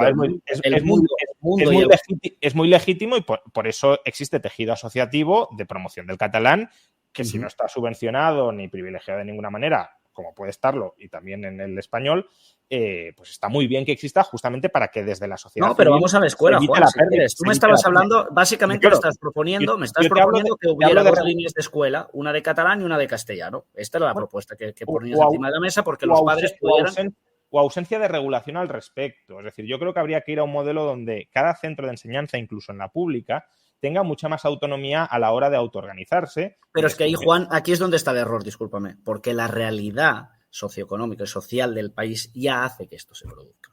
Repito, la inmersión lingüística, que para mí es un buen invento de verdad lo digo, porque no conozco a nadie en Cataluña que no hable o entienda el castellano, pero sí que conozco a mucha gente que no habla o entiende el catalán, vuelvo a lo mismo, porque esto es una simetría de lenguas, no son dos lenguas en situación igual. La realidad de la inmersión y de la educación en Cataluña es que se adapta a las realidades socioeconómicas. Yo soy hijo de maestra, ¿vale? Hace no mucho fui a la escuela donde estaba mi madre, había trabajado, y estuve por ahí, me gustan los niños, fui monitor cuando era joven, da igual. Y me gusta la sociología, con lo cual puse la oreja para ver un poco qué había. Los niños de mi tiempo, de la escuela, que es hace 25 años, recuerdo que el catalán era nuestra lengua mater, como hablábamos. Ahora no, es el castellano. Que no pasa nada, pero es un hecho de que estamos hablando de que las lenguas pequeñas, que además no gozan, digamos, de la promoción por parte del Estado madre, si quieres llamarlo así, están en una situación mala. Y es un hecho contrastable, con lo cual, dentro del elemento en el que estamos, creo que es positivo que al menos lo que tenemos, que se ha demostrado válido y útil, porque tampoco creo que la gente que se ha educado en Cataluña y con la inmersión hayan salido siendo zombies, ni mucho menos, al contrario, creo que hay gente muy válida también. No creo que esto sea un problema, y creo que se ha politizado tanto que yo, del mismo modo que creo que todos los políticos deberían hacer un Erasmus de unos años en la empresa privada, también debería hacer una excursión un día, con calma, sin prejuicios, a lo que pasa en las escuelas de Cataluña para ver realmente en qué situación nos encontramos. Y una tercera y última. Creo que sería muy bueno que de una vez por todas la gente no viera el catalán como un enemigo, al contrario, es una lengua buena, que ya lo sé que no es tu caso, pero en general, y son muchos debates en los que he vivido esto durante muchas ocasiones. Entonces, de verdad, creo que se ha politizado demasiado, que se ha intentado vender algo que no es cierto en muchas ocasiones. Si hay algo que se hace mal, pues oye, hablemos, no hay ningún problema. Yo soy un tío que creo que mis verdades acaban y las contradicciones son de inteligentes, con lo cual no tengo ningún problema en admitir cuando me pueda equivocar, que seguro que me equivoco en muchas cosas, pero en este caso, viviéndolo en primera persona, porque estoy aquí, a mí me enerva un poco muchas veces cuando me sale el presidente del Partido Popular en Extremadura a decir que no sé qué el catalán. Digo, pero vamos a ver, con todo el cariño. Yo no te vengo a decir lo que está pasando en Badajoz porque no lo sé, porque no estoy aquí. Entonces, creo que las realidades sociopolíticas, sociolingüísticas son mucho más complejas como para simplificarlas en las cuestiones que muchas veces se está haciendo. ¿Tú crees, y ya por cerrar esto, porque tampoco quiero... ¿Tú crees que si hubiese libertad de elección o de autonomía de centro, es decir, que los profesores o los padres de cada centro pudiesen ponerse de acuerdo en cuál es, por ejemplo, la lengua vehicular dentro de cada centro, ¿tú crees que no habría ninguno donde la lengua vehicular fuera el castellano? Porque solo con que haya uno, el hecho de que se prohíba que haya ese uno ya atenta contra la libertad de esos padres y de esos alumnos e incluso de esos profesores en ese Es que esto ya ocurre. Yo tengo muchos amigos que han estado en escuelas privadas. Claro, pero digo públicas. Privadas, que esto ya ocurre, ¿no? Yo creo que en la pública, precisamente porque es pública y porque la educación pública es, si yo voy a una escuela privada, es porque tomo una decisión y más allá de los impuestos que pago, dedico unos recursos míos personales a la educación de mis hijos. Esto es una cuestión. Y ahí, si quiero que sea la escuela de Swahili, pues mira, estoy en mi derecho. Creo que la escuela pública de Cataluña, que se paga con los recursos públicos, en este caso los catalanes, creo que el impulso del catalán es un elemento fundamental. En positivo, porque creo que además es positivo, no es negativo, y que de hecho de esta cuestión mucha gente ha hecho batalla en los últimos años y además con el proceso de independencia se ha confundido la gimnasia con la magnesia y el modelo de Estado con una cuestión que es más de tipo sociocultural o lingüístico, pues bueno, hemos llegado aquí a tener un lío de narices, pero la realidad creo que debería calmar las cosas. Y repito, yo los debates que tengo muchas veces con esta gente que pide bilingüismo, vale, muy bien bilingüismo, pero ¿tú hablas catalán o no, chiqui? No. Pues entonces, ¿qué me estás contando? Claro, creo de verdad que de todo eso se ha hecho mucha política. Y claro que la política debe estar, pero creo que hay otros elementos que deberían meterse más en el debate público y estos, pues bueno, oye, funcionaron y funcionaron bien. Por cierto, durante muchos años cuando gobernaba Jordi Pujol y había pactos con el Partido Popular, esto nunca estuvo encima de la mesa. Y cuando no había pactos con el Partido Popular, tampoco estuvo encima de la mesa, ni con gobiernos de Felipe González, ni con gobiernos de José María Aznar. Esto apareció cuando apareció Ciudadanos, que hizo de esto un corpus ideológico de sus propuestas. Por cierto, Ciudadanos, una referencia. El proceso de Cataluña ha acabado. Y ha acabado porque no ha habido ningún partido más procesista que Ciudadanos. Ciudadanos, si te fijas, su línea vital va en paralelo al proceso. Con lo cual se acabó Ciudadanos, se acabó el proceso. Sí, bueno, al final es frentismo, ¿no? Y por tanto, cuando se desinfla un frente también se desinfla el otro. Una última pregunta sobre nación, implicaciones nacionales, aunque quizá esta te la tendría que haber hecho en el apartado de la economía, pero bueno, creo que de alguna manera confluye aquí las dos, ¿no? ¿Qué modelo o qué reivindicación de modelo de financiación autonómica tenéis? Es decir, ¿defendéis un modelo de financiación autonómica propia para Cataluña, algo así como un concierto económico catalán, un modelo de financiación autonómica que sea descentralizado para toda España, pero sin que sea específicamente catalán? No sé, ¿ahí qué opináis? Bueno, en primer lugar, esta descentralización me parece obvia, porque yo creo en el principio de subsidiariedad y creo que es más eficiente aquello que está más cerca. Lo que pasa que también hay otra cosa que no pasa, que es que a veces dicen, no, traspasamos competencias, pero seguimos teniendo un ministerio y no sé qué. No, si yo tengo cultura, no la tiene usted. Si yo tengo sanidad, no la tiene usted. Pero bueno, da igual. En algunos marcos y en algunos segmentos tiene sentido. Vaya por delante. Dos, yo creo que hay un elemento fundamental, que es un tema del principio de ordinalidad, ¿no? Es decir, cuánto usted aporta, cuánto usted recibe. Y creo que es desincentivador para la economía que cuando unos aportan mucho, y esto también puede ser Cataluña, pero también puede ser Madrid, que podríamos hablar del efecto capitalidad, pero da igual. Sí. Creo que es desincentivador cuando creamos un sistema en el cual unos saben que siempre reciben y otros no. Creo que hay que ponerse las pilas, como todo. Cuando uno quiere que un señor o una señora tiene 4 o 5 hijos y quiere que se espabilen, les dice, mira, se ha acabado la paga, vete a currar. Perdóname la simplificación. Yo creo que si alguien puede hacer un paralelismo, y creo que ha sido bastante claro respecto a la composición territorial del Estado y su distribución de los sistemas de financiación autonómico, pues ahí va la respuesta. Yo creo que tenemos que ir en esta línea.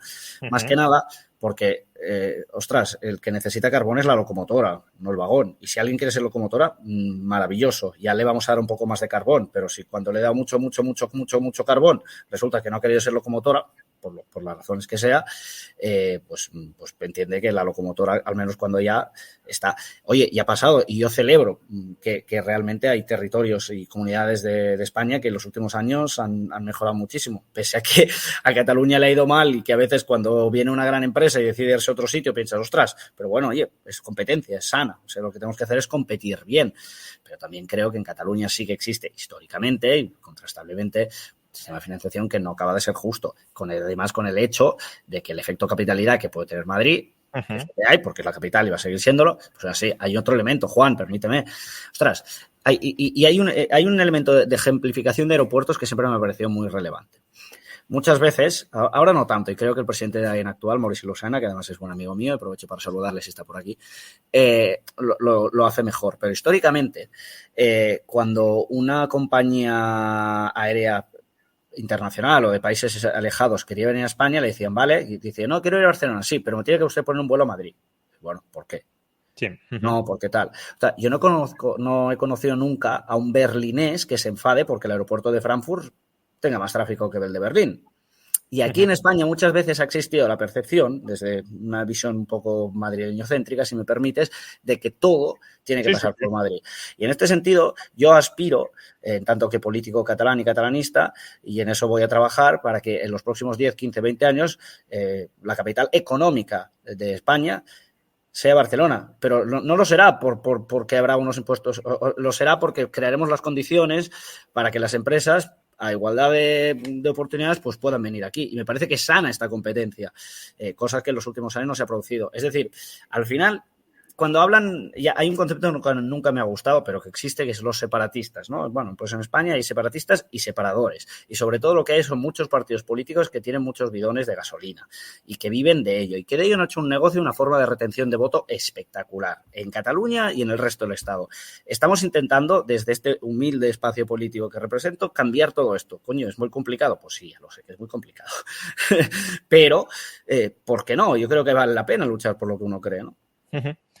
Te preguntaba lo de la financiación autonómica porque coincidiendo en lo que tú dices, es decir, que la financiación debería ir hacia una mayor descentralización y no hacia transferencias entre territorios, que al final son transferencias desde los contribuyentes de unos territorios que residen en unos territorios y que reciben servicios en esos territorios hacia burocracias de otros territorios, de tal manera que son los burócratas y los clientes de esos otros territorios los que explotan a los contribuyentes de otros más allá. Yo solo tengo, no una resistencia, que no lo es, pero sí un temor con que vayamos hacia esa mayor descentralización, tal como en ocasiones se ha planteado desde Cataluña, es decir, el modelo del concierto económico catalán o una especie de fuero catalán en materia económica, que me parece muy bien, pero si solo se aplica en Cataluña, y entiendo que los catalanes y los partidos políticos catalanes les da igual si se aplica en otras partes o no, porque vosotros, y eso es lógico, pues defendéis algo para Cataluña, pero claro, desde mi perspectiva, desde la perspectiva de un contribuyente madrileño, digo, ostras, cuidado, si se aplica en Cataluña y tenéis todo el derecho a defenderlo, repito una vez más, y al mismo tiempo se mantiene todo el sistema redistributivo entre territorios en el resto de España, ahora mismo hay 3 comunidades que aportan, digamos, a la caja de las transferencias autonómicas, que son Cataluña, Baleares y Madrid. Claro, si se cae una de ellas, y me parece bien que se caiga, repito, las otras 2, si se quiere mantener esa red de redistribución, van a ser muchísimo más saqueadas de lo que ya son ahora. De ahí que ojalá vayamos hacia una descentralización del modelo de financiación similar a lo que podría ser el concierto económico vasco para cada autonomía, incluso para cada provincia o cada municipio, pero que se haga en todas partes, porque si no, las partes en las que no se haga vamos a sufrir mucho y eso no es un tema que tengáis que considerar vosotros porque vosotros no hacéis política en Madrid, pero claro, desde la perspectiva... pero me parece interesante pero vamos allá. O sea, al final, que cada uno sea capaz de administrar, es decir, sobre la base de esta descentralización que creo que compartimos, cada uno sea capaz y que tenga un modelo similar, es decir, que yo defienda un modelo que vaya hacia esa línea, después tenemos que concretar los detalles, porque además estamos metidos en otro gran conjunto que es la Unión Europea, que camina indudablemente hacia una idea de unión fiscal, que todas estas cuestiones veremos de qué manera realmente son encajables, ¿no? Tengo la sensación que habrá más reversión de lo presente que innovación en el sentido de hacer un copiar-pegar de lo que puede suceder en las comunidades con régimen foral. No obstante, desde el punto de vista teórico, a mí me parece bien. Es decir, si la idea es...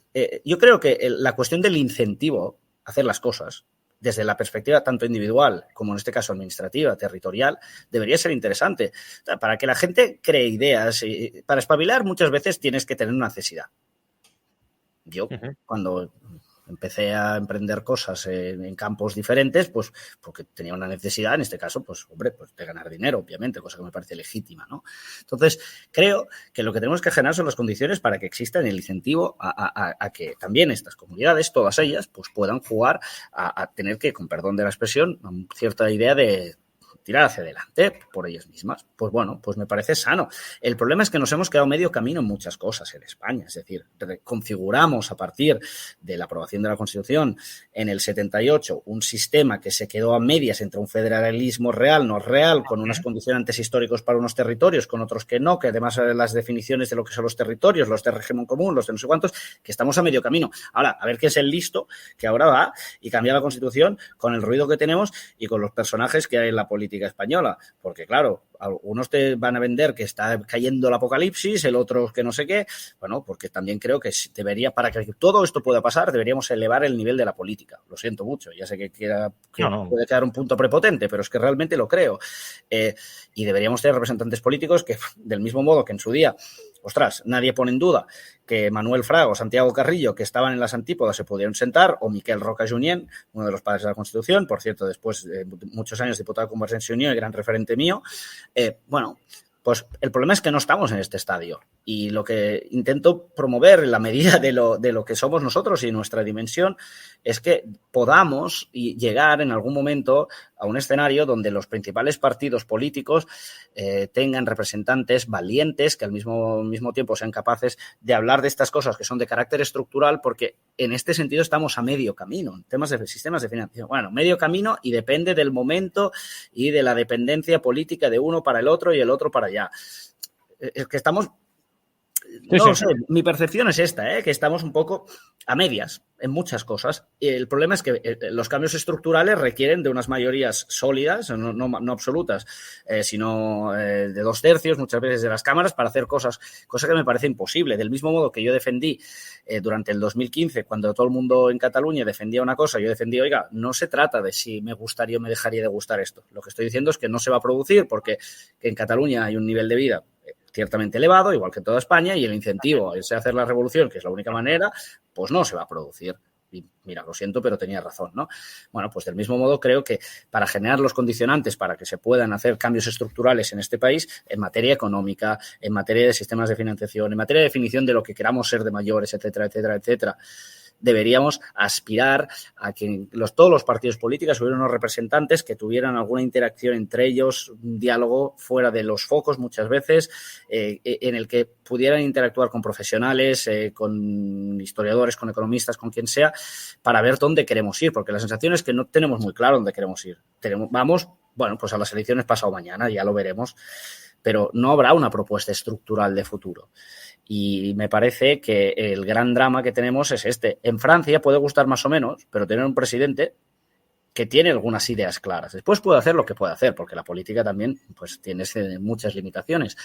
Pero renunciar directamente a hablar de estos temas que estamos conversando tú y yo ahora, me parece que es lo peor que le puede pasar a un país. Y estamos en una situación en la que, bueno, que este tipo de debates, bueno, si alguien quiere hacerme un corte, yo estoy en campaña electoral, acabo hoy, y quiere hacer algún corte de algo que he dicho y me quiere, con perdón la expresión, putear, pues lo va a hacer. Pero es que me da igual, porque, repito, yo voy con lo que yo creo que es mi verdad, que se limita a mí, pero que no es excluyente de nada, por delante. Y creo que es necesario esto en política, de verdad te lo digo, porque si no, pues vamos cada vez peor y tenemos representantes políticos de menor nivel y nadie se quiere acercar, pero es que su afectación en nuestra vida es enorme. Perdón el rollo. Nada. Dos últimas preguntas, porque ya llevamos hora y media de entrevista, más de hora y media, y no está mal. Tampoco es cuestión de abusar, pero una pregunta sobre vuestro programa y una última pregunta sobre pactos. Como bien sabes, el Instituto Ostrom elabora pues, una especie de semáforo de cuáles son los partidos políticos que tienen propuestas más liberales o menos liberales, y en el semáforo de estas elecciones pues saléis vosotros, el PDCAT, no sé si la audiencia lo verá del todo bien, pero es este recuadro donde prácticamente todas las propuestas concretas que se hacen están en verde, ¿no? Por tanto, desde el punto de vista de la evaluación que hace el Instituto Ostrom, vosotros sois, además con bastante diferencia, el partido más liberal que se presenta a estas elecciones. Pero hay un punto en rojo, y me ha sorprendido y te quiero preguntar por ello.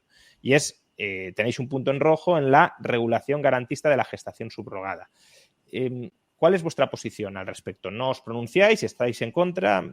Mira, te voy a ser muy honesto, Juan. Aquí ha habido una falta de tiempo. Te he dicho que esta candidatura hace 33 días que salimos, y creo que hay debates en los que a mí, desde un punto de vista de estructura mental, puedo estar de acuerdo, pero que hicimos el programa en estos casos concretos sin situar o situando de una u otra manera esto. Y asumo el error si quieres, pero milagros no sé hacer. Te voy a hacer una confesión. Pero entonces no tenéis una posición marcadamente en contra, sino simplemente es que no. Marcadamente no. Yo tengo mi posición personal, lo que pasa es que aquí se genera un dibujo curioso, ¿eh? Es que yo soy el cabeza de lista de un espacio político, es PDeCAT Espacio, soy un independiente, yo no milito activamente en ningún partido político y entiendo que lo que ha hecho el PDeCAT, que ha hecho un gran trabajo, por cierto, en el Congreso en los últimos años, va en una línea, pero no tiene por eso exactamente que configurar y no hemos tenido tiempo de tener una reflexión profunda sobre algo que creo que es un debate muy interesante, que esto sí que afecta a la vida de muchas personas, claro. Y en consecuencia no hay apriorismos en contra, ¿no? Pero sí que es cierto que, déjame hacerte otra confesión, ¿sabes cuál era el presupuesto de esta campaña? 0 euros. O sea, las banderolas que hay en Barcelona las he pagado yo de mi bolsillo. Las que hay en el Maresme, en mis pueblos, las han pagado mis padres. Y algunos amigos pues nos han hecho unas donaciones por aquí y otras por allí.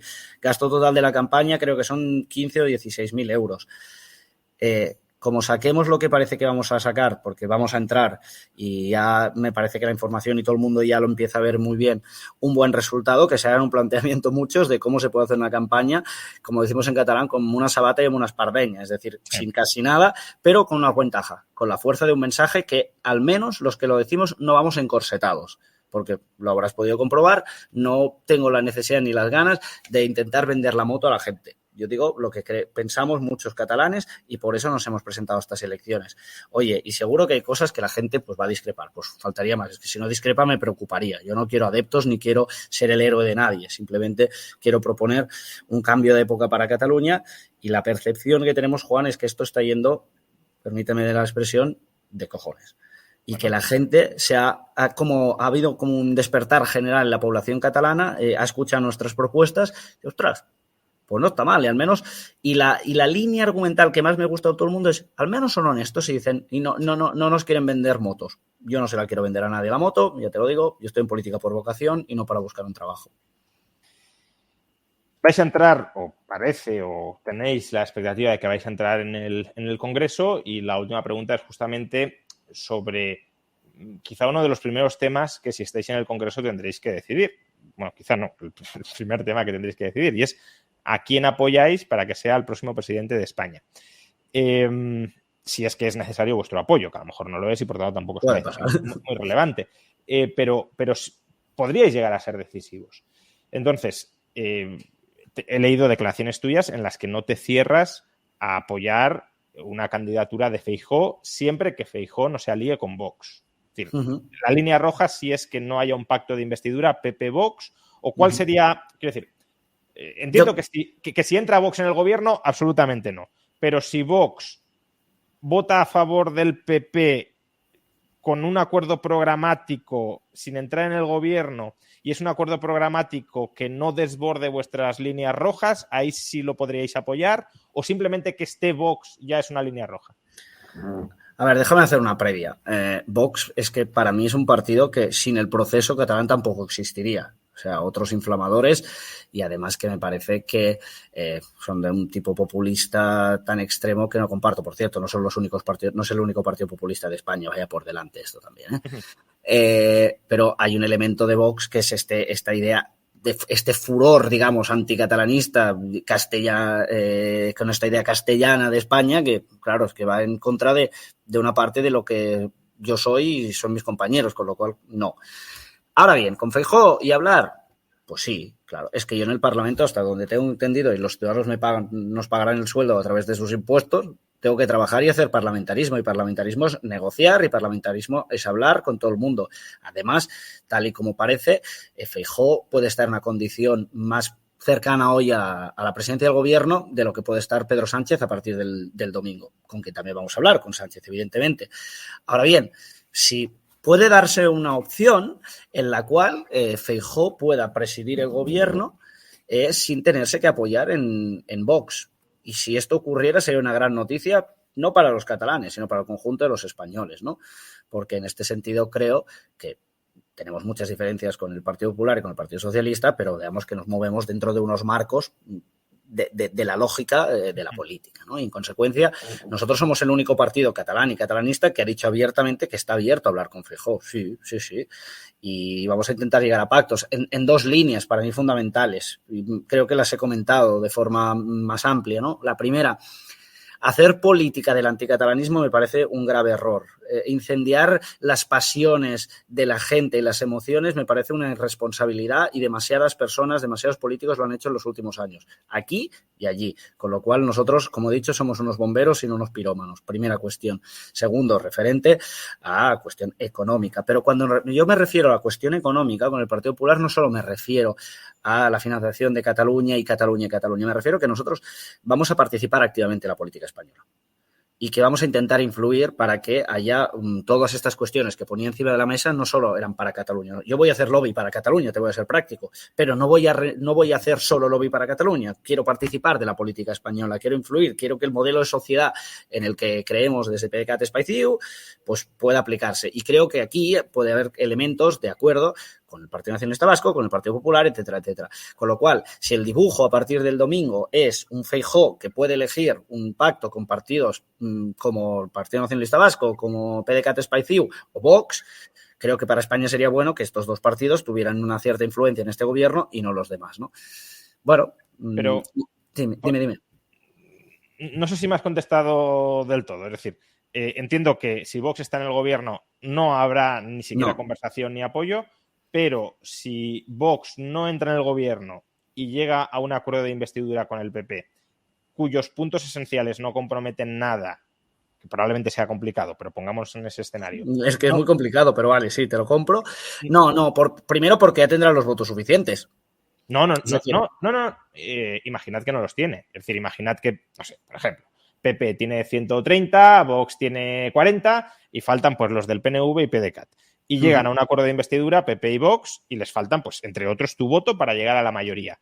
Y se llega a un acuerdo de investidura entre PP y Vox que no desborda ninguna línea roja de lo que pueda ser vuestro programa. ¿Ahí os plantearíais votar a favor o no tampoco? Hombre, es que la idea de que no desborde me parece un punto irreal. Sí, ojalá que fuera así, pero me parece que no estamos en estas tesis, porque ya te he dicho que Vox es un partido que se construye gracias a la alimentación de la confrontación y yendo al ataque de las cuestiones emocionales de muchos. Con lo cual, me parece un escenario que ojalá, si se produjera en el término absoluto, pues podríamos hablarlo tranquilamente, del mismo modo, porque si tú te fijas, la CUP y Vox han votado en el 80% de las ocasiones en la misma línea en el Congreso de los Diputados. De hecho, yo fui diputado unos años de mi vida y el parlamentarismo, a veces, pues hay cosas que unos votan lo mismo y otros que no.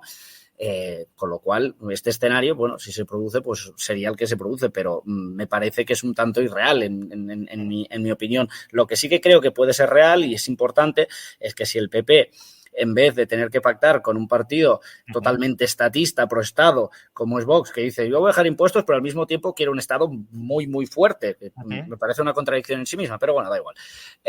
Yo creo que puede tener una opción que históricamente no le ha ido mal a España cuando el catalanismo o el nacionalismo moderado vasco, etcétera, etcétera, llámale como quieras, pues ha tenido una cierta influencia en el sentido común y en la política española. Esto creo que es un buen escenario. Si se produce, primera legislatura de Aznar, para entendernos. Bueno, yo siempre digo que el pacto del Majestic ha traído más autogobierno para Cataluña que todo el procés, imagínate. Vamos ahora al otro lado. Es decir, ya has dejado claro, no lo estoy discutiendo, simplemente como clarificación de posición, ¿no? Y de planteamiento, que si el PP se apoya en Vox, en principio nada de nada. Pero vamos con el PSOE. ¿También estás dispuesto a hablar con el PSOE bajo ciertas condiciones? ¿Que el PSOE se apoye en Sumar es una línea roja o no lo es? Hombre, en principio es una mala noticia porque el modelo social económico que tiene Sumar está a las antípodas de lo que nosotros defendemos. Pero es que además el problema del Partido Socialista es que no acaba, ni empieza ni acaba con Sumar, empieza y acaba con otros partidos que se sitúan en unas ideologías que están aún más lejos de lo que nosotros pretendemos. Y yo creo que no es bueno para la gobernabilidad del Estado que tengamos que hacer aquí un Tetris de cosas raras para evitar a toda costa que el que pueda haber potencialmente ganado las elecciones lo pueda hacer.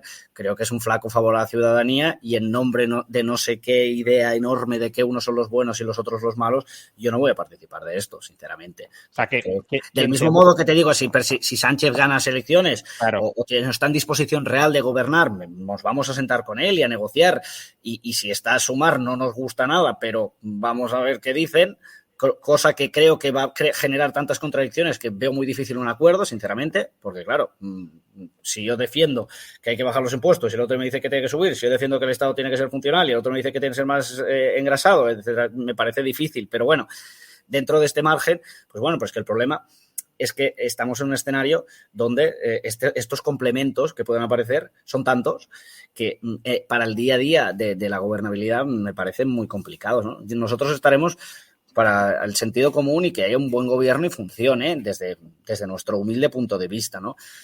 Con lo cual dices, hablar, sí, yo voy a hablar en la medida que pueda y si me quieren escuchar, que esta es otra, con los dos. Pero a priori, repito, todo lo que son los extremos a mí personalmente no me gustan, porque creo que los extremos generan muchos problemas y no son buenos ni para Cataluña ni para España en conjunto. Por plantearlo de otra manera, ya cerramos con esto. Simplemente para que el que se plantee votar en Cataluña o en Barcelona tenga una perspectiva clara de qué puede pasar en la investidura, ¿no? Si se repitiese una coalición, como se ha venido a llamar, Frankenstein en el Congreso, para investir presidente a Pedro Sánchez sin haber sido la lista más votada en el conjunto de España, ¿vosotros votaríais que no? Yo la verdad es que a priori te diría que no, pero como te quiero ser muy honesto y las situaciones se van a dibujar a partir de lo que se vea el domingo, no te voy a dar un no rotundo porque estaría mintiendo y a mí no me va a mentir. No me gusta la idea y creo que no va a ir por ahí en ningún caso. Yo soy partidario de que si los ciudadanos deciden que un partido tiene claramente que liderar el país, pueda ser este partido, más cuando la alternativa sea una configuración de Tetris, que me parece que es muy contrario a la eficiencia que le reclamamos del sistema político. Si le reclamamos eficiencia al propio sistema público, si el político, que es el que gobierna el público, es un caos, pues imagínate cómo va a ser el otro, ¿no? Con lo cual, vamos a intentar, yo creo que no vamos a ir por allí, pero del mismo modo que te digo que con Vox, si Vox está en la ecuación, difícilmente estaremos, también te digo que difícilmente estaremos en esta otra ecuación, pero hay otro elemento a sumar. Si esto es bloqueo y que haya elecciones de forma repetida, pues yo no voy a participar de esto tampoco, porque me parece una falta de respeto a los ciudadanos que la gente, que los políticos nos entiendan, para eso nos pagan. Es que esta es la otra, ¿no? No, es que yo con este no hablo porque si no me dirán en Twitter no sé qué. Bueno, pues a mí se me insultan en Twitter, como me insultan cada día, pues ya me da igual. Pero yo no vengo a hacer política para contentar a la gente de Twitter, sino para defender unos principios que me parecen, bueno, que son los nuestros, ¿no?